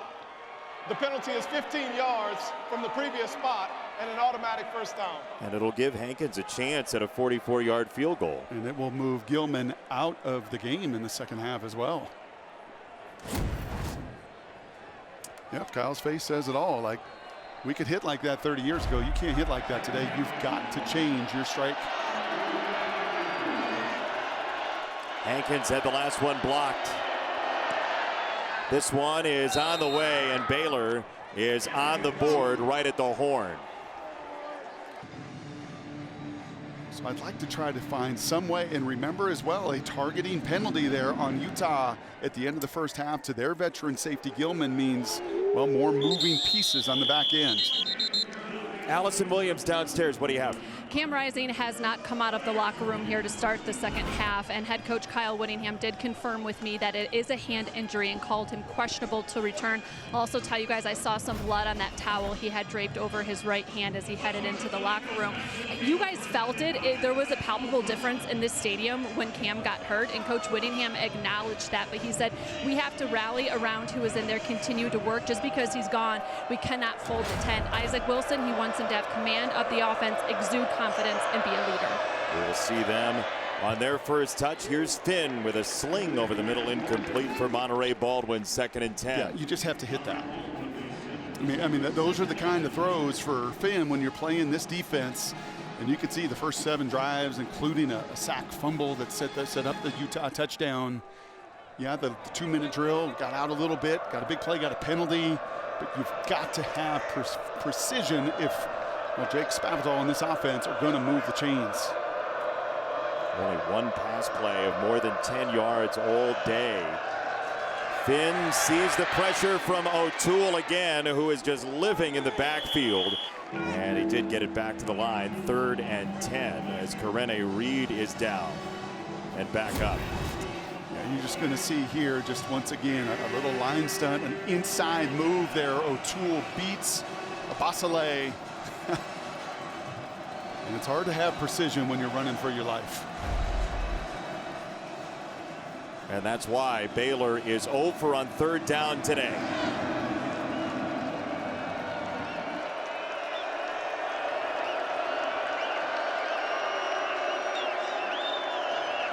Trigg in motion. Here comes O'Toole. He was there in a heartbeat.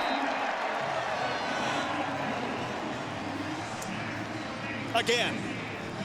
He's just putting on a show, and this is just all speed. Not even really speed to much power. He just uses speed to blow by Abasale. These tackles, kind of like the quarterback right now, heads are just spinning. That's a state title winner in the 300-meter hurdles back in the day. This is all power, as you said. Williams have a 76-yard punt earlier. And now Pittman on the return. Looked like he stepped out of bounds. He is down at the 45 for now. And so here's the Utah offense. Isaac Wilson, all of 11 passes last week. The defense set him up beautifully here. And one last word as he comes into the ball game. What do you want to see from him if you're Kyle Whittingham and Andy Ludwig? Yeah, and that last word from Mike Bajakian, who was also hired new this year. He's been at Northwestern as an OC. He's a QB coach. He's an analyst. I like that little conversation. I like what Kyle told Allison. Have command. You may not have the whole depth of scope and know everything you're doing, but if you just show it in poise and command, it goes a long way with the vets around you. We'll check with me. To Bernard. To shimmy for 1 yard. He goes down with Keaton Thomas and Jackie Marshall with some pursuit. And you know, if you're the bespectacled, what do I say? Bespectacled. There you go. Yeah, there you go. Dave Aranda, you know what you're going to do against the freshman. You're going to heat him up. You're going to try to show him looks that you did not maybe show Cam Rising. You're going to get to a little bit more of your playbook and say, great, I get an 18-year-old, not a 25-year-old, so let my front move and shift and try to get to him like Utah has done to my QB. There goes Stanley in motion. Throw it that way. Out of the backfield, Stanley, the sophomore, is into plus territory. Bobby took him down, third down. Get him an easy one. Yeah, big third down here. And there is some of the communication into that headset, and I promise you, so he goes to his wristband, that the verbiage of this system is 3x what his spread system was in high school. So how do you do that? That wristband comes in very handy. Zach Wilson's brother Isaac leading the Utah offense. 3rd and 5, it's a run. It's Bernard going parallel. He bounced off of Randolph, kept his feet, but then the white shirts tear him down, including Thomas. Well, that was a nice job by Marshall and Randolph right here at the point of attack. Look at the two guys just get into the body of Fano. Look at the penetration there that doesn't allow that red storm to just get traction, and instead you punctured them. And you get a pretty big 3-and-out defensively.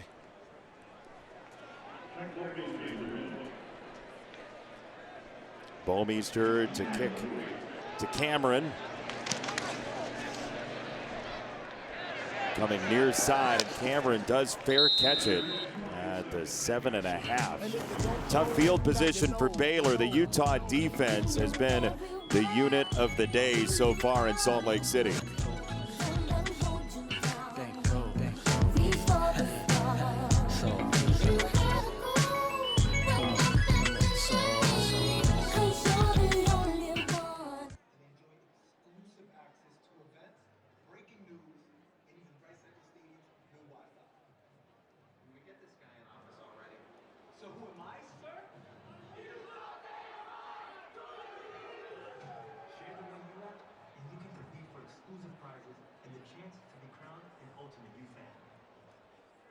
Please welcome the Utah Lacrosse to Rice-Eccles Stadium. This past year, the lacrosse program won its 2nd consecutive ASUN Conference Championship, advancing to the NCAA tournament for the 2nd year in a row. Led by their head coach, Drew McMinn, Utah Lacrosse tied a single-season record for wins in a season and are not 46-8 all-time against conference opponents. Joining the team, sports supervisors Kathy Badger and Keith Embray. Ladies and gentlemen, give a round of applause to your back-to-back conference champion, Utah Lacrosse.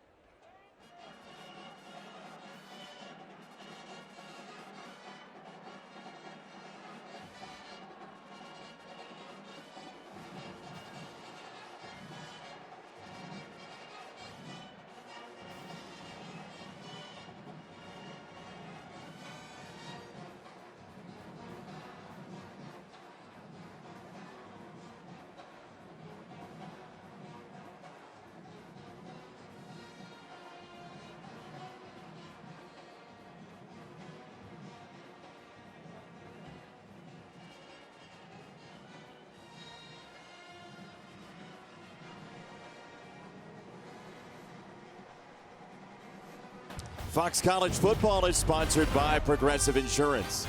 Protect the stuff you love with Renter's Insurance. And by KFC. It's finger licking good.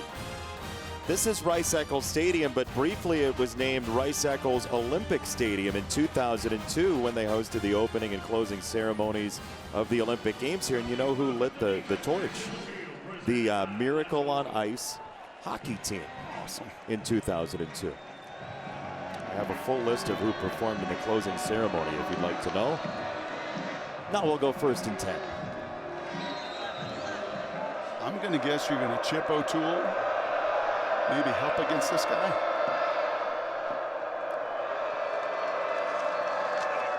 It's a 1st down run. It's Pendergrass into open space.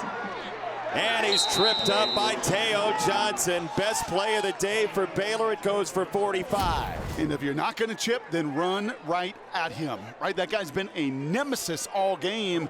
And you see an awesome job there. I bet on pulling around there, getting right to the face of O'Toole and creating the lane.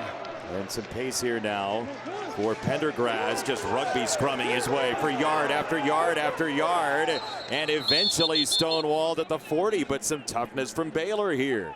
Kind of ready for that ball to just spit out like a rugby scrum. Out to the side.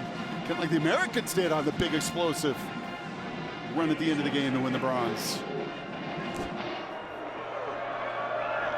2nd and 4 run. And that will go for maybe 2. Fotu and Ritchie on the stop. Utah gets off the field as well as anybody on defense. They do, and they play complementary ball, typically offensively, and it's why, well, they were second only to Michigan in the Power 5 of the number of plays they are on the field. 28 in the first half, so right on pace.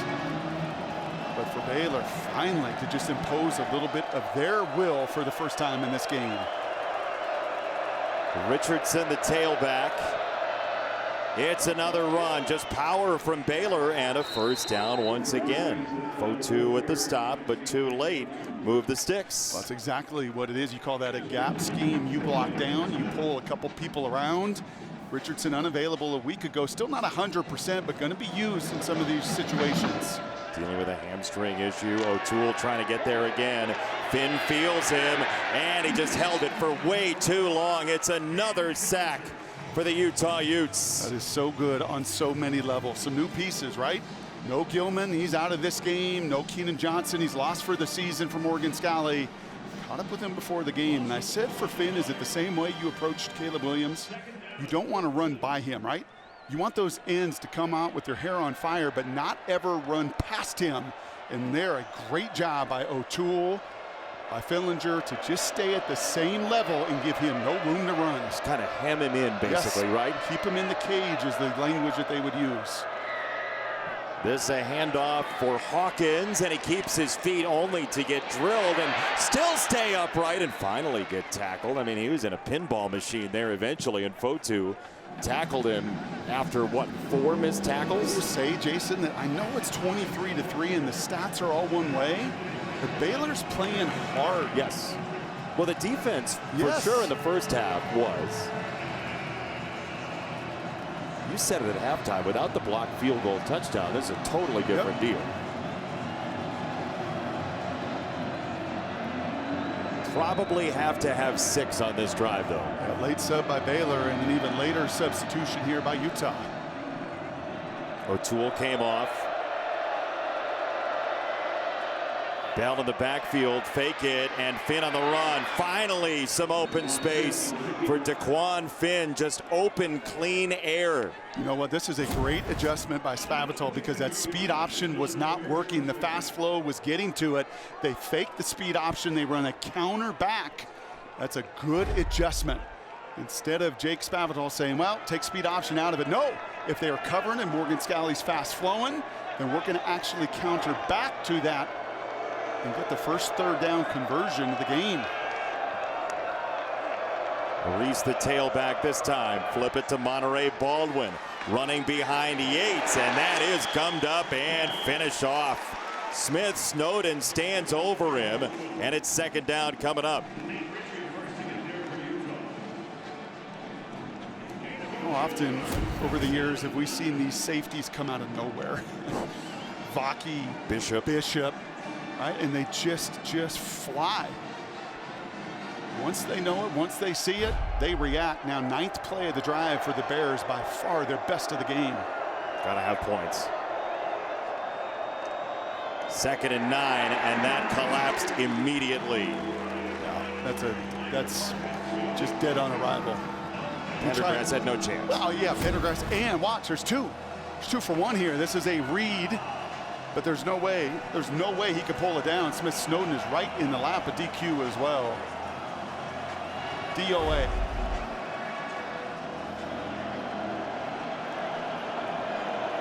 Trigg, the tight end, in the slot left. They want to use that big guy, feel like he's a matchup maker.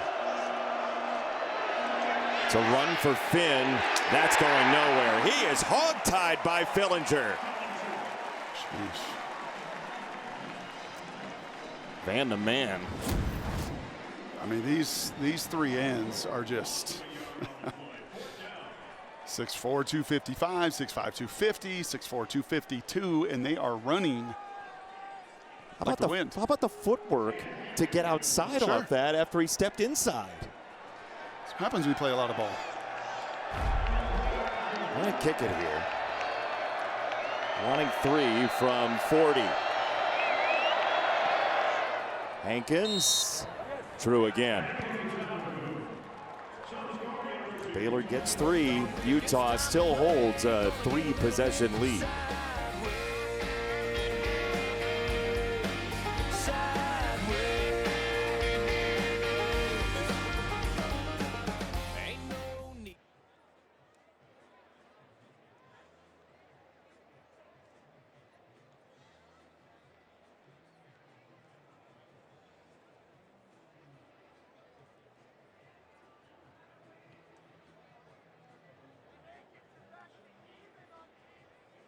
Utah fans, direct your attention to the field for your chance to win with great clips. It's gonna be great.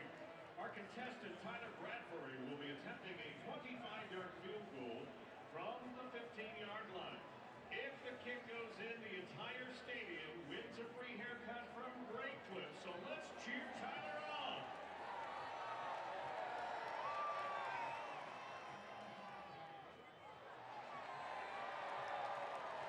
It's good!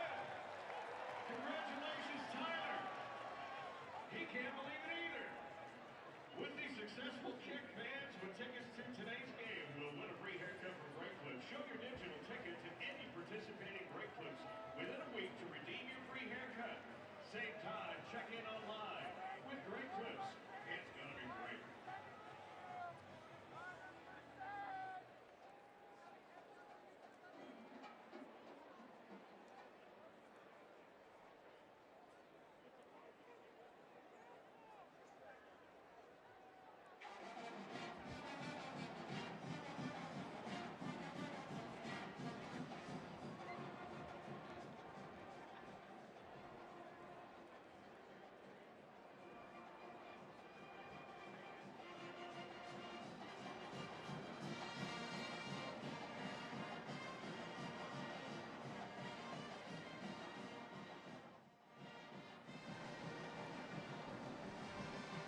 Fox College Football is sponsored by Jersey Mike's Subs. Be a sub above. And by Allstate. You're in good hands. For an update on Cam Rising, you see him there in street clothes, Allison Williams. Yeah, Jason, so his day is clearly done. You can see he has a bandage on his right hand, on the 2 middle fingers on his right hand. They are bandaged and taped. For what it's worth, I mean, he's smiling. He seems to be in good spirits, but unfortunately, back in a role he became way too familiar with last year in supporting his team from the sideline. So I'm talking to Brandon Rose, who got in very briefly in the Southern Utah game, but you don't know until after the game. Exactly what the prognosis and then even then, will be. well, and even then you're not going to know, right? I mean, we walked through that a season ago with a knee. I mean, Kyle's going to say, yeah, he's got a finger or hand injury, and he's questionable, and nobody's going to know. Yeah. Utah will have it when we come back. This week we said goodbye to a true titan of the TV sports industry, Phil Garvin. His company provided television trucks for this and many other networks, playing a crucial role in sports broadcasting. Phil was not only a partner, but a generous friend to countless people in the field, leaving an indelible mark on our craft. Our thoughts are with his family, his wife Angela, his 3 children, and 3 grandchildren.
They can dance here in Salt Lake City. You don't agree? Everybody says dance like nobody's watching. Sure. And I appreciate when people do that. Okay. Utah football. Isaac Wilson still a quarterback. Cam Rising done for the day. Play action for Wilson. The freshman loads up a deep ball and way too much on it. Coleman was the closest. Dorian Singer the intended target. And that is one, I think, over time, you're running the deep corner route there. He actually had the deep post route, and he had corner breaking off a little bit late. I like play action. And in these moments, honestly, I like a little bit of spread. I know they want to pound the football and do all that with Cam Rising out. But I think for a kid that played in the spread in high school, sometimes for Andy Ludwig, if you spread it and get those guys out of the box, you can clean the picture up a little bit more for the true freshman. Trips to the right. Bernard the tailback, and this run is met right in the hole by Thomas once again. Everybody associated with the Baylor program we talked to, when you ask, like, hey, who's the energy guy? Yep. Who's a little bit crazy back there in a good way? Yep. He was the answer. Yeah, the Florida guy. The one guy on the roster from Florida where they're just built different. Started West Virginia as a safety, went to junior college in Mississippi, came here as a linebacker, at a beautiful pick six a week ago. And Aranda, when he points out to kind of last chance to you, like, hey, man, this is your chance to go make something happen. Thomas capitalizing on it big time. Well, the way Dave Aranda said, he's trying to prove people wrong, that he belongs at this level. As Wilson nearly got swarmed under and tripped up. Down he goes. Jackie Marshall had him first, then swept the leg. Yeah, so what you're seeing is what I talked about earlier, and what you do to a freshman. You start moving, you start stunting, and look at the game inside here. A wonderful job by Jackie Marshall. Big, physical, 290 pounds himself, and he just kills the motor. You get to the legs, you kill the motor, and you kind of start to feel Baylor, defensively especially, even when Cam was in the game in the second quarter, starting to impose their will. Yeah, Utah is a little bit of a car in idle right now as Cameron fades back to the 20-yard line. It's returnable. Cameron trying to cut up field. Connor O'Toole is there on punt coverage. Ball came loose, and they're going to blow it dead. They're going to say he's down. He says it's our ball for the Utah fans. I don't believe he's right, but he is everywhere. 23-6. The ruling on the field is the runner's forward progress was stopped prior to the ball coming loose. First down, Baylor.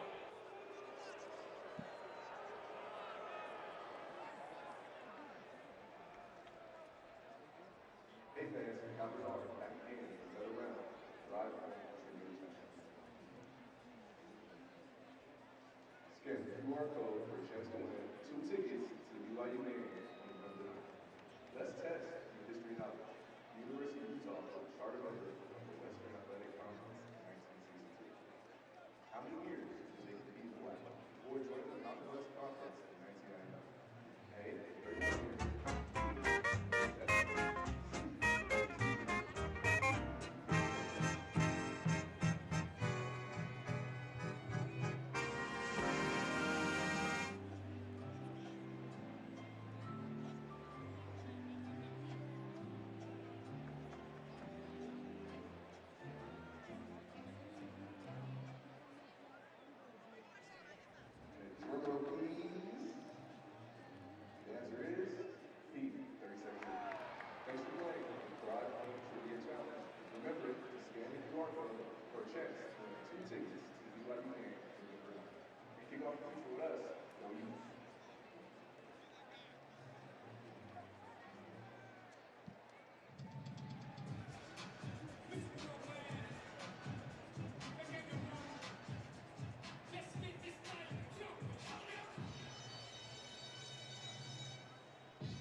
All right, time now for our Aflac trivia question. Get help with expenses that health insurance doesn't cover.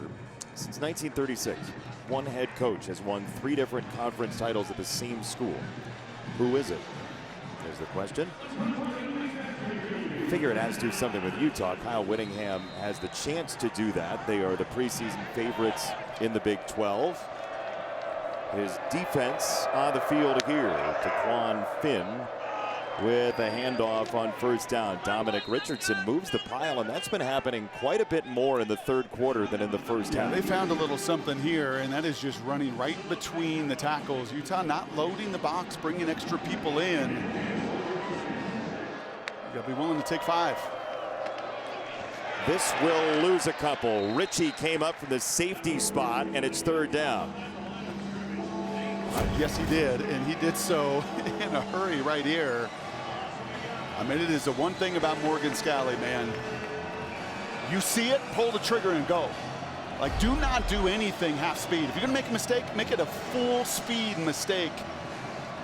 And there was no mistake about that one. And once again, a 3rd and 7, and these third downs have just been daunting. Because of 8 tackles for loss for the Utah defense, it has been 3rd and long all afternoon. And another late substitution, so O'Toole leisurely heads off to the sideline. Baylor's got to use a timeout. When you substitute late on the offensive side, the defense can just easy chair it off to the sideline. That's the risk you run when you make the substitution happen. And when you got a savvy veteran crew defensively that is prepped and ready for that, right? That you've got somebody from Kyle Whittingham and Morgan Scalley to sub in. It's just got to be at reasonable speed. That was reasonable speed. All right, the answer to our Aflac trivia question. Defensive guy, right? I think so. Let's see. Gary Patterson, who was on staff at Baylor last year, might even be watching the telecast this afternoon. They had some battles, huh? Oh, yes, they did. And I could read Kyle Whittingham's lips right there. I could often read Gary Patterson's as well with the officials.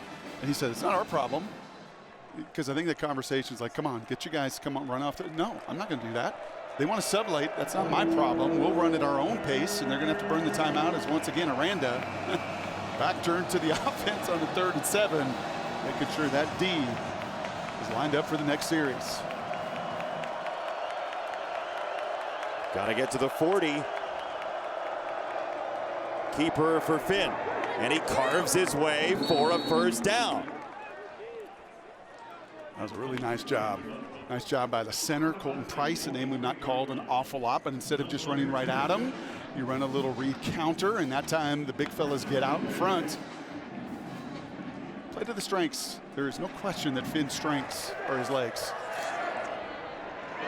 Richie once again, I mean, on Taquan Finn, he's talked about it before. His mom worked 2 jobs to make sure that he was provided for, and his grandmother was in the picture as well, a great nuclear family in Detroit. But he said, look, I had to have grit.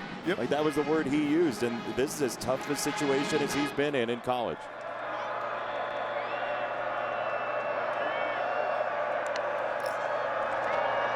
Second down, Finn gets outside of the contain, and he's a yard short of the line to gain. Zamaya Vaughn with the stop. And that time, Richie, who is in position right here, he has got containment. You're going to see it. He has got to keep contained, but instead a really nice job at the mesh point there with Finn to be patient and ride it out, even though Richie was there. The fake and the quickness out-leverage him. 3rd and 1, Reese into the pile, and he's stonewalled. Stopped by bodies, including Richie and Barton, and you got to go here, right? Don't even need that analytics book. Got to go. And now the chess match. I think you could read Morgan's lips. You got the quarterback. Going to have somebody absolutely accounting either at the 2nd or 3rd level to make sure they've got eyes on number 7.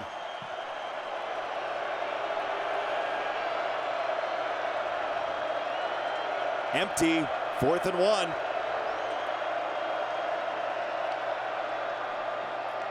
Straight ahead. He is there, it looks like. Depends on the spot. They will say first down coming. See where they spot the ball just to make sure, but it looks like this will be a first down. Well, there's some of that grit you're talking about, right? That's exactly it. MLK High School there in Detroit. You're gritty, you're thick-skinned, you've played for 5 years. So even if it's 4th and 1 and there's 3 Utes, including Lander Barton, whose tackle I've got to run through to move the chains, does just that. Finn sends it out wide. Cameron the catch and run. Cameron breaking tackles. Cameron into space. It's a Baylor touchdown.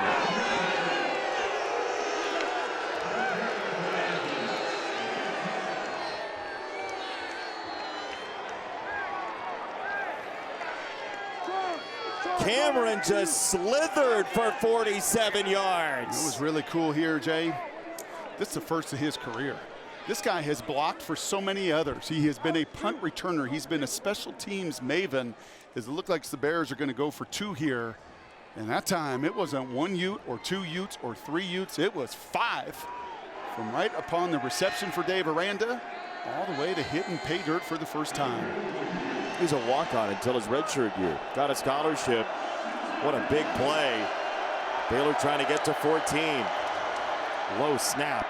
High throw. No good. Yeah, and you can see the frustration. That snap just killed the timing of it. Look at Morgan Scally, like you're right there. There were. You can see it. He's going to do a nice job, gets the first block, and that's all great. But I think the frustration's actually Trigg coming out with a nice block. The frustration for Morgan Scally is right there. I mean, you've got 4 Utes surrounding, and you never see that, Jason. I mean, you want 1 or 2, but you've got 4 at every turn, and he says, that's okay. I'm going to break that tackle. I'm going to make that cut. A beautiful cut right there. And showing why he's a pretty good punt returner as well. They had 29 yards passing before that play, the Baylor Bears did. That was for 47 and a touchdown. He's a Texas native out of Cedar Park. Josh Cameron, and Baylor has owned this 3rd quarter. Really, I mean, it feels like the last couple quarters. Utah had, 151 of that in the first. It was just that early onslaught, right? Just spinning in that first quarter. Since then, these last 2 quarters, if this was a prize fight, they've won the last 2 rounds. Money Parks, shy of the 20-yard line. Baylor's got all the energy. That's Coleman again.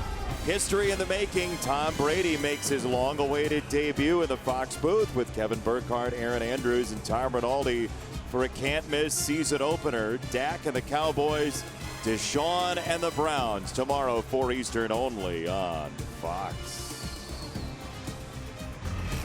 You know what he is, Tom? Correct.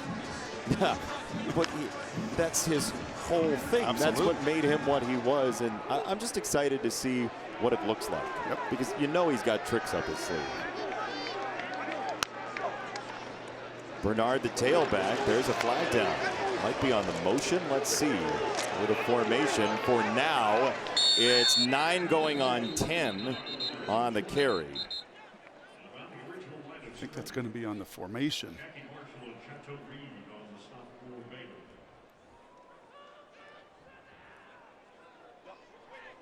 Illegal formation, offense. There were more than 4 players lined up in the backfield. 5-yard penalty, first down. There has been a stunned silence over this stadium since the injury to Cam Rising. Yep, you're going to see is Andy Ludwig's trying to figure out what to get to. He's on the ball. Once he goes in motion, there is nobody on the ball. Only 6 on the ball, needs 7. And again, that's where maybe a veteran, may be able to kind of see the formation and see that it's not set up quite right. But there is no way a true freshman is going to be able to do that. Going to count on his guys to get right. 1st and 15 for Wilson. Get him an easy one to the tight end, Brant Keithy, with his first catch of the afternoon. That was just moments ago here at Rice-Eccles Stadium, the moment of loudness for their former fallen teammates, Ty Jordan and Aaron Lowe.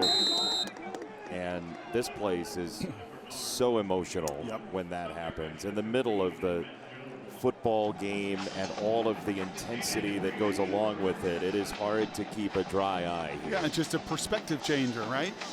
of just how you've got to just appreciate every day, and they still love and appreciate those that they have lost.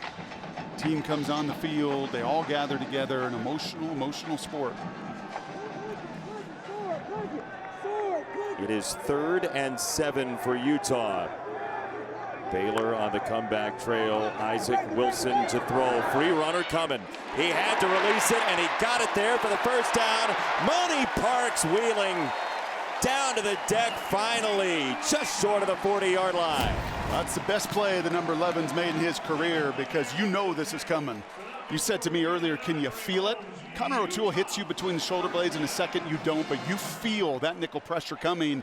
You know you're going to get hit right after you release the ball, but a perfect strike on a 3rd and 7 they had to have. That was Simpkins coming loose for Baylor.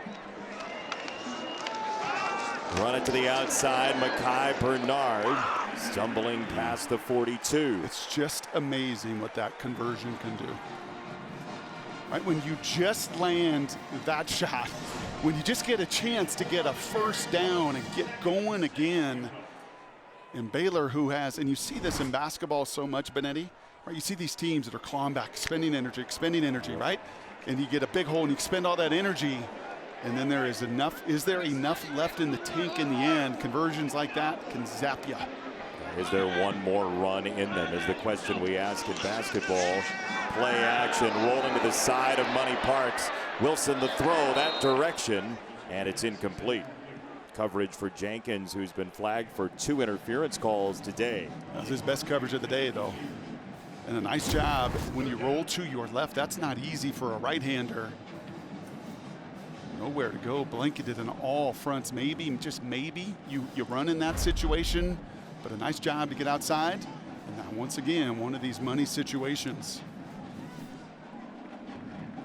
For Parks, or just how important it is? For all of them, including whatever front and blitz Dave Aranda can come up with as well. Stanley the tailback. Pittman is checked in as a wide receiver. It's way high for Singer. That's just a miss. Can you go for it? You can't go for this. He's staying on the field. No. Wilson is, but he knows. Yeah. He knows. You've got to trust your veteran all-conference punter to pin them back, and that's when I watch practice Thursday, man. Cam Rising just does not miss. No. You know, and that's 7 years, right? Again. And for Dave Aranda, that's exactly what you want to do. Keep that guy between the tackles, make him process between the tackles. As you see once again, that's Sam Hewer talking to Cam Rising there about this offense. And a 3rd down that he would have hit. Cameron back to receive. He just had the touchdown. He won't have a chance to return this here. And he lets it bounce into the end zone. Baylor gets a break. Bears will have it. More than 12 minutes to go.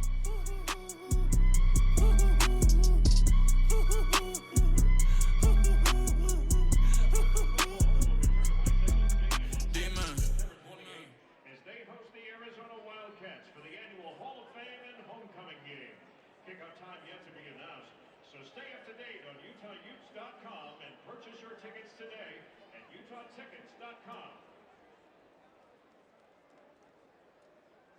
Direct your attention to the video board for out-of-town scores presented by Delta.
It always is when you come into Salt Lake. Are you tough? It's one of the loudest venues in college football. More than 51,000 here. They are right on top of the field. We gotta protect this house mentality. When you get in that stadium, it becomes a real hornet's nest. Fox College Football is sponsored by Pacific Life, creating financial security for nearly 160 years. This was all Utah through a quarter and a half. Then suddenly the injury late second quarter to Cam Rising. The air has come out of the balloon, at least for the offense for Utah. Can the defense hold up against a churning Baylor offense? Look at that number. First 3 completions, 29. The screen thrown behind the line of scrimmage. Thanks to Mr. Cameron's 5 broken tackles. Went to the house. Yeah, I believe like an hour or two ago, we're talking playoffs. Playoffs?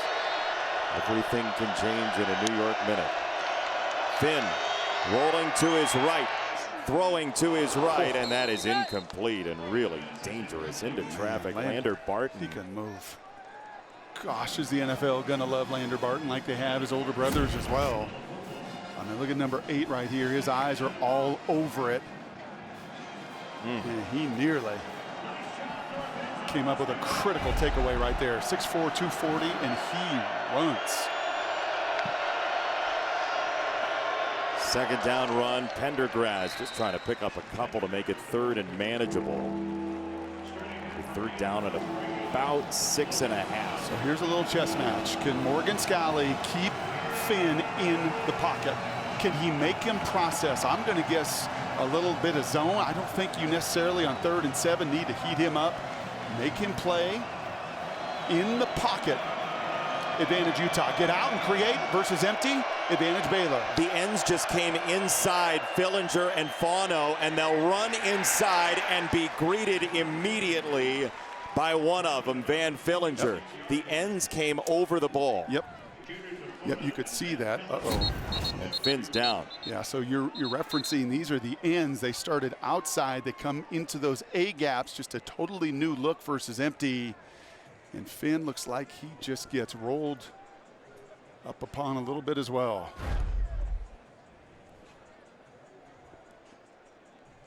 Tafuna had him first. Fillinger came after. And Daquan DQ Finn is down for Baylor.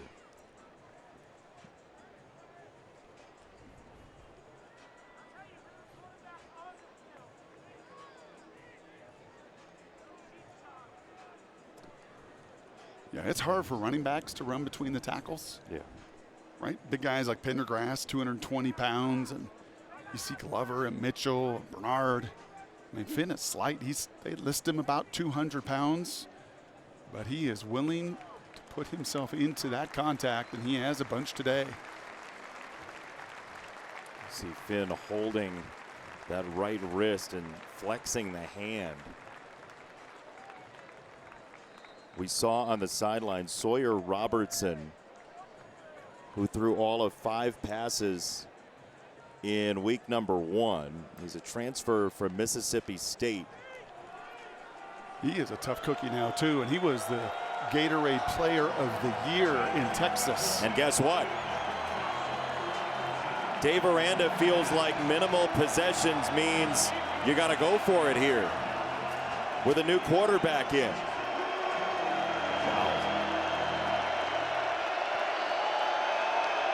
Or do you just try to draw him off sides? He's being very demonstrative. No, he's going to throw. Now, marker comes in. That may have made the decision for them. Prior to the ball being snapped, false start, number 72, offense. 5-yard penalty, 4th down. Center Price. That's right, right in the middle. You talk about being demonstrative. And you could just see a little bit of a flinch there. There was no movement by Utah at all. And they were going to go for it, but you'll see the big man right in the middle, just a flinch. Just kind of almost a double snap, and it forces the punt. Glover back to receive.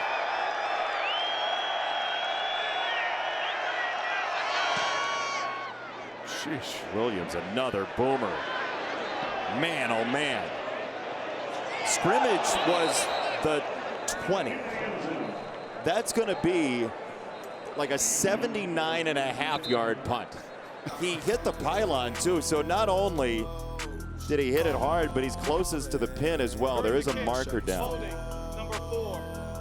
And there's holding against Utah. Boink. It's hard to do from any distance, let alone 80 yards. He punted that from his own 5.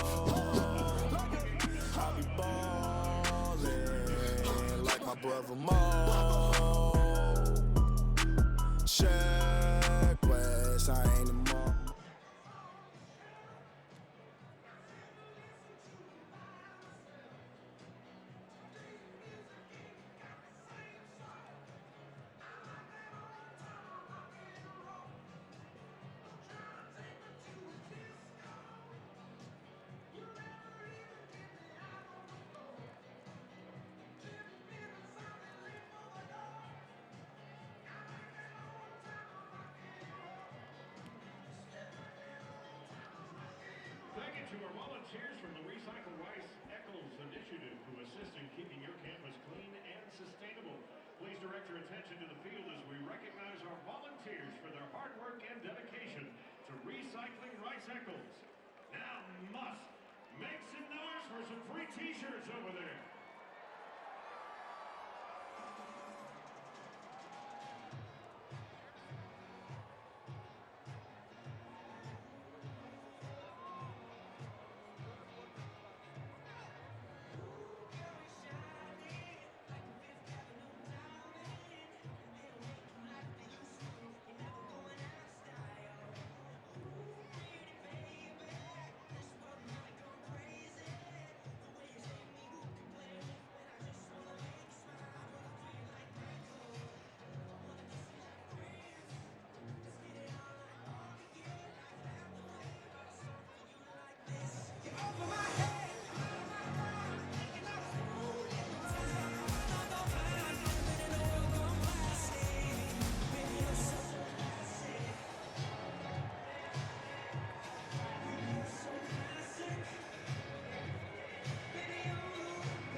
Welcome back to Fox College Football, sponsored by Geico. Get more with Geico. Utah hasn't lost a non-conference home game since 2011. And you say, Jason, but they're both in the Big 12, so this must be a conference home game because Utah went to the Big 12. Well, this was scheduled before the conference realignment, so this is officially a non-conference home game, even though they'll both be in the same conference. And the offense for Utah has stalled out since the injury.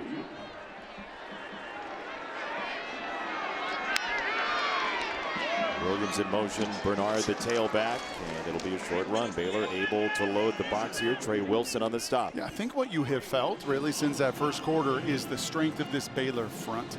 6th year, 5th year, 6th year transfer. They have loaded up, and they've got some guys now. I mean, Baylor's got a lot of talent all around them there in the state of Texas. Jackie Marshall and Randolph, and these guys have done a nice job. Noel's played a really good game. Matt Jones has come to life a little bit, and there's a look at Ma'ai as well, 295-pound edge play. This is a physical front, loaded with a lot of veterans. So both tight ends in motion there. It's another handoff, and it's Bernard crashing in to Matt Jones. It'll be 3rd down and a marker in, back at the 12. Holding, number 68, offense. 10-yard penalty, 2nd down. 5th-year center. And that's Noel again. We have seen Noel create 2 of these. The conversation this week with the offensive line coach Jim Harding was tight hands. And you're going to see Kump right in the middle of this, and a lot of it's because of the energy and juice of Noel. But you got to have tight hands. You got to be inside, and once those hands get wide, look at, they are outside the frame, and right here was the obvious hold. Some bodies are blocking, but that umpire behind He's seeing it very clear. And put another gold star by Noel. Doesn't show up as anything on the stat sheet for him, but that's 2 holding calls he's created. Leading to a 2nd and 13 for Utah. Trying to hang on. Bernard galloping through the hole and finally cut down across the 20 by Bobby. First down, Utah, gain of 15. And that time, just not as many bodies, right? It's 5-on-5. You have seen Baylor put an extra hat in there a time or two, but that time, a body on a body, and finally some grass, finally some space. Beautiful job there to get to Matt Jones, the middle linebacker. And Bernard, Mr. Versatility, whatever is asked of him at any time in his career here at Utah. He's never been the alpha back, nope. But he's always been in the room. He's been a corner, he's been a safety, he's been a running back. He just has done, like so many here in Salt Lake City, whatever the team requires. Bernard, one sidestep, a jump cut, and he'll get to about the 28. Ma'ai with the stop, and maybe this is one of those patented Utah sap the clock drives. That was a better job by Fano and Mokafisi. Keeping those hands in, driving those feet, just getting a body on a body and allowing, whether it's Glover, Bernard, probably those 2 bigger backs in this kind of game as it's playing out. But look at the girth, man. Again, look at the size of Baylor. Not easy to push around. And behind that line right now is Mike Mitchell, who, based on the injury he had earlier, nobody expected him to come back into this ball game, and he throws his shoulder into Jones and Thomas. First down. I think it's okay to say this. Oh. We didn't even show the hit. No. Because we thought it was that bad. Yes. I mean, it was one of those like, yeah, we're not going to show that one. And yet to come all the way back, and that's the benefit of youth sometime, and certainly flexibility and strength, and that's a couple big boy first downs right there for Utah. Like, enough's enough. Yeah, like, what are we, basically, Yes. is what this line said. Yep, put it on us. Don't put it on this 18-year-old true freshman that enrolled in April. Put it on the veterans to move the pile. Right back there, the freshman Mitchell for a couple of yards. Ooh, and that was a nice job by Fano. Again, a Mokafisi. You know I enjoy. I sent, I think, early to you in the week, right? That tape of Mokafisi. I think you watched more tape of Mokafisi than you did anybody else. I think in my, next football life, I'm going to be a guard. There's just, and he just has a joy in playing. Yeah, he didn't get to his linebacker, but gets enough early movement. But we watched him against Southern Utah. He's running down the field, patting the Southern Utah player on the helmet. It's okay. It's okay. Like that guy, and they always seem to have him at Utah. Somebody within the line just is the straw that stirs the drink, and Mokafisi is it this year. It's from Woods Cross, just north of here, as Bernard lays on the pile, and Ma'ai, it'll be third down, but this is the drive that Utah has not had in the second half as yet. Nope. And it's everything we saw in the 2 clashes 2 years ago with USC, right? A little bit of sleek versus strong. Yep. And this is what wore down the clock and the Trojans that year. Well, even a year ago, right, when these two tangled down in Waco in a very close game, and Utah was having some quarterback challenges, and what are we, and what's our identity, and finally kind of pounded the football on the way to winning a much closer game. Because of a Cole Bishop interception late to set up the winning touchdown. It's Bernard. The O-line cleaned house for the senior. Bernard inside the 30. It's a gain of 30. They sure did, and Sugataranga as well, right? So you just bring beef and watch them wash this down. There's the inside run blitz. You're trying to get into that gap. They wash it down. And then, yeah, Spencer Fano, Sugataranga, Mokafisi, all of those guys. And then the one-on-one. Bernard's going to win in the open field and gets the big, man, what has this been? All run? Run, run, run, run, run, run, run. Run, run, run, run, run. That's your Pacific Life game summary. And remember, it was Sugataranga that was carrying off Mike Mitchell earlier in this game. They'll go with the sophomore Stanley this time. If Baylor, this is why Dave Aranda was thinking about going for it before that penalty, because he may have had a sense that a drive like this was either coming or at least possible. Yep. in a defense that we talked about was expending a lot of energy to close this gap. And what's the play selection? I said run, run, run, run, run, run, run, run, run, run. 9 for 72, and I bet maybe Kyle and Andy just had a little conversation to reinforce that. I think you had 10 in there. I apologize. By the way, well, this might be the 10th coming up. We'll find out. There it is. Run number 10 in a row. Look at my Romo years ago, just calling it out. Okay. Stanley sets up 3rd down.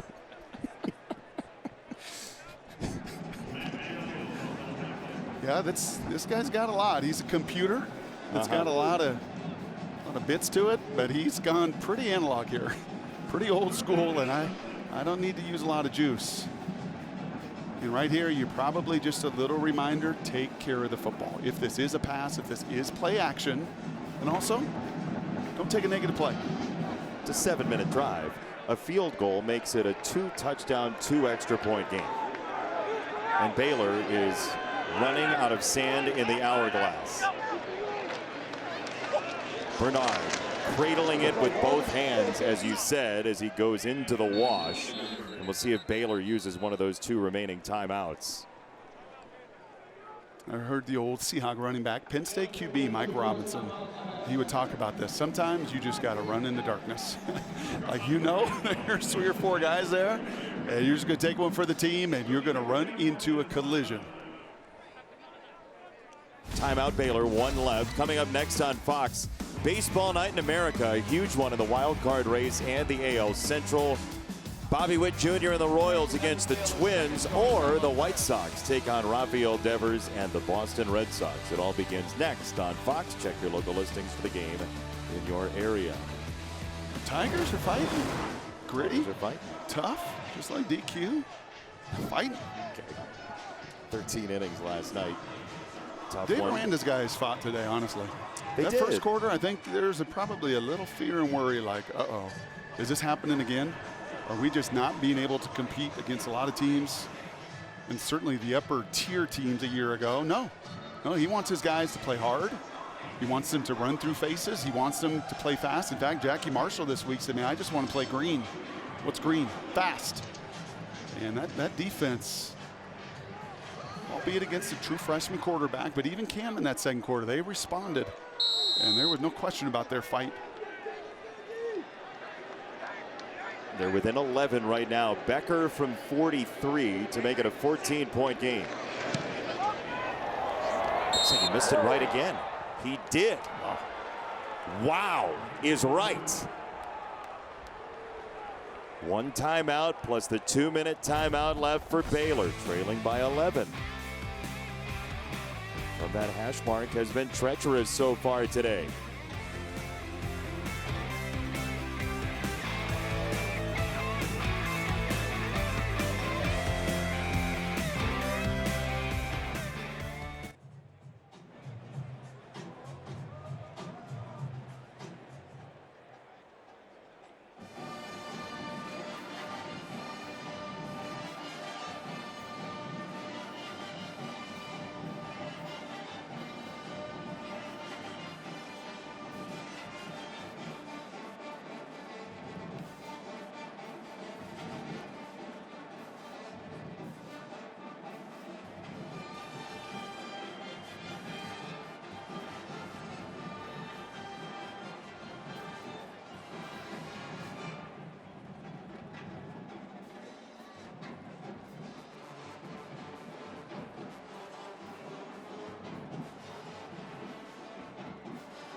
All right, here's today's steady performance, sponsored by PNC Bank. Brilliantly boring since 1865. Yeah, just some miscommunication there on the timing, and you leave Connor O'Toole totally free. That 300-meter hurdler is going to come bearing down on you. An enormous sack fumble, once again showing off the speed, playing to the noise in this building. And oh, by the way, covering punts as well. Yeah, he's up top of the formation right here, coming to the face of Finn, who gets it away for Trigg, and that's a good start to this drive. Yeah, and if you're a Baylor receiver here, you've got to do all you can. Just the one timeout. They will have the 2-minute timeout. If you get a chance to get out of bounds, get out of bounds and conserve every second. Especially when we close to within that 2-minute mark.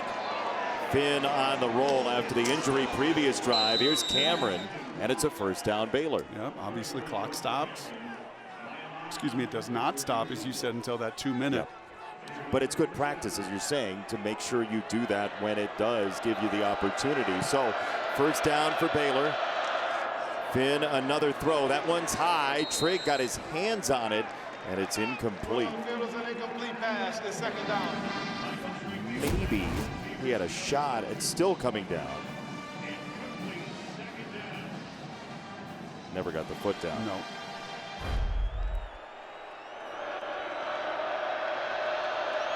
You can see how deep the Utah safeties are. Keep everything in front of them. So you'll take that. The cookie goes to Trigg, and he just goes banging around. I mean, he ran right into Peppa. It'll be third down. You got to go. Let's go.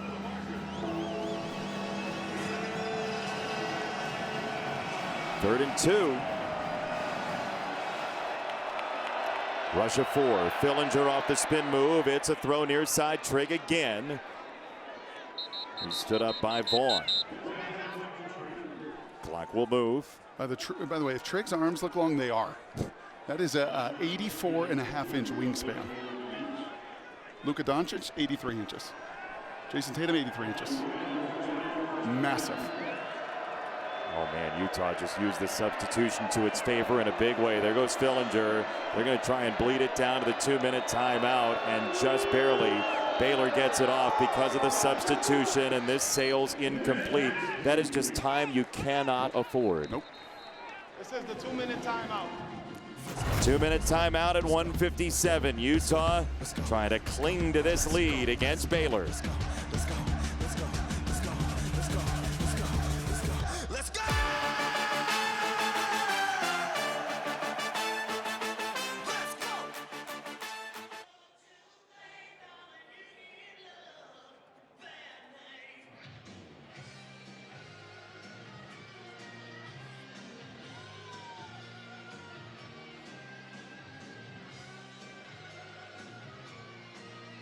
Settle my brain. It's my first one to take. There stands the glass.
Fox College Football is sponsored by Geico. Get more. with Geico. Mountain West Pac-12 titles. Utah trying to add at their facility a Big 12 title at the Spence and Eccles Football Center. This is a non-conference game, but it's against a conference opponent because it was scheduled before realignment, and the defense trying to hold up here against Baylor. Yeah, I think you just play zone. You just cut it loose with that front four. You keep everything in front of you and do all you can to keep Finn in the pocket. On second down with 1 timeout remaining. He felt the heat one more time. Stays in the pocket and spins it out wide. That's a backward pass. Sure is. That's going to be out of bounds at the location where it went, and scrimmage will be right there. That is so good by those edge guys, man. It is hard. You want to get home. You want to sack, but that is discipline from Fano, discipline from Fillinger. We've seen it from O'Toole. You stay at the same level to keep that guy in the pocket and just maybe create a mistake like that. With 2 freshmen in the middle, Leah Aya and Vakalahi, 3rd and 14. Finn rushed, incomplete, 4th down, and the ball game coming for Baylor.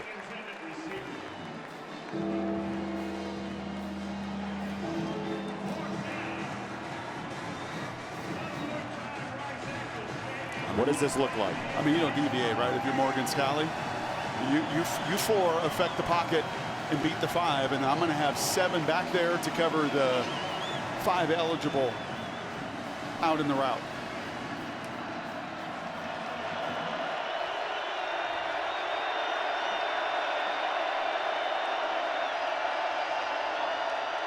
Here comes the pressure.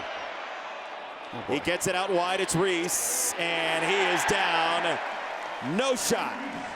That'll be the ball game. Teo Johnson in space with the stop.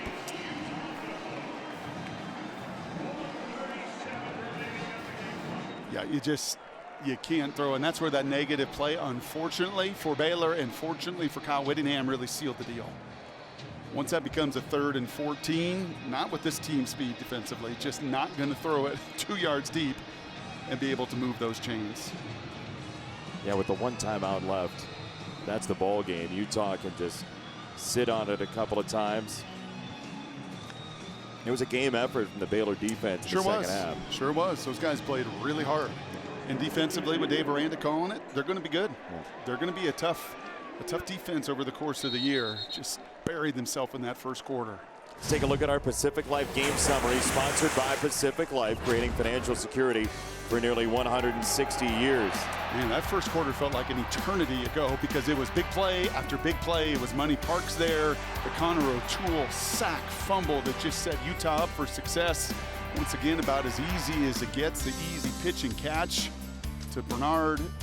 Wonderful job by the 2 big fellas, the 2 DNs, and a great explanation from Dean Blandino, a high 5 on what turned out to be a significant play. Yes. At the time, it just felt like add-on for Kyle Whittingham. In the end, that was an enormous 6 points.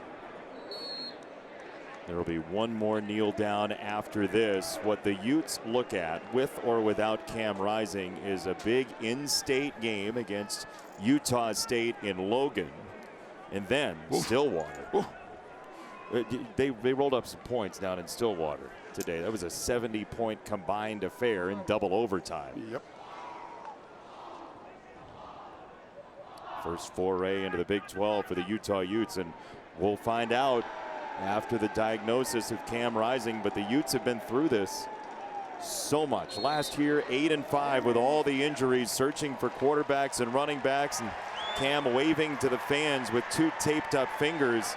Utah's going to win this thing. We'll see what the cost is.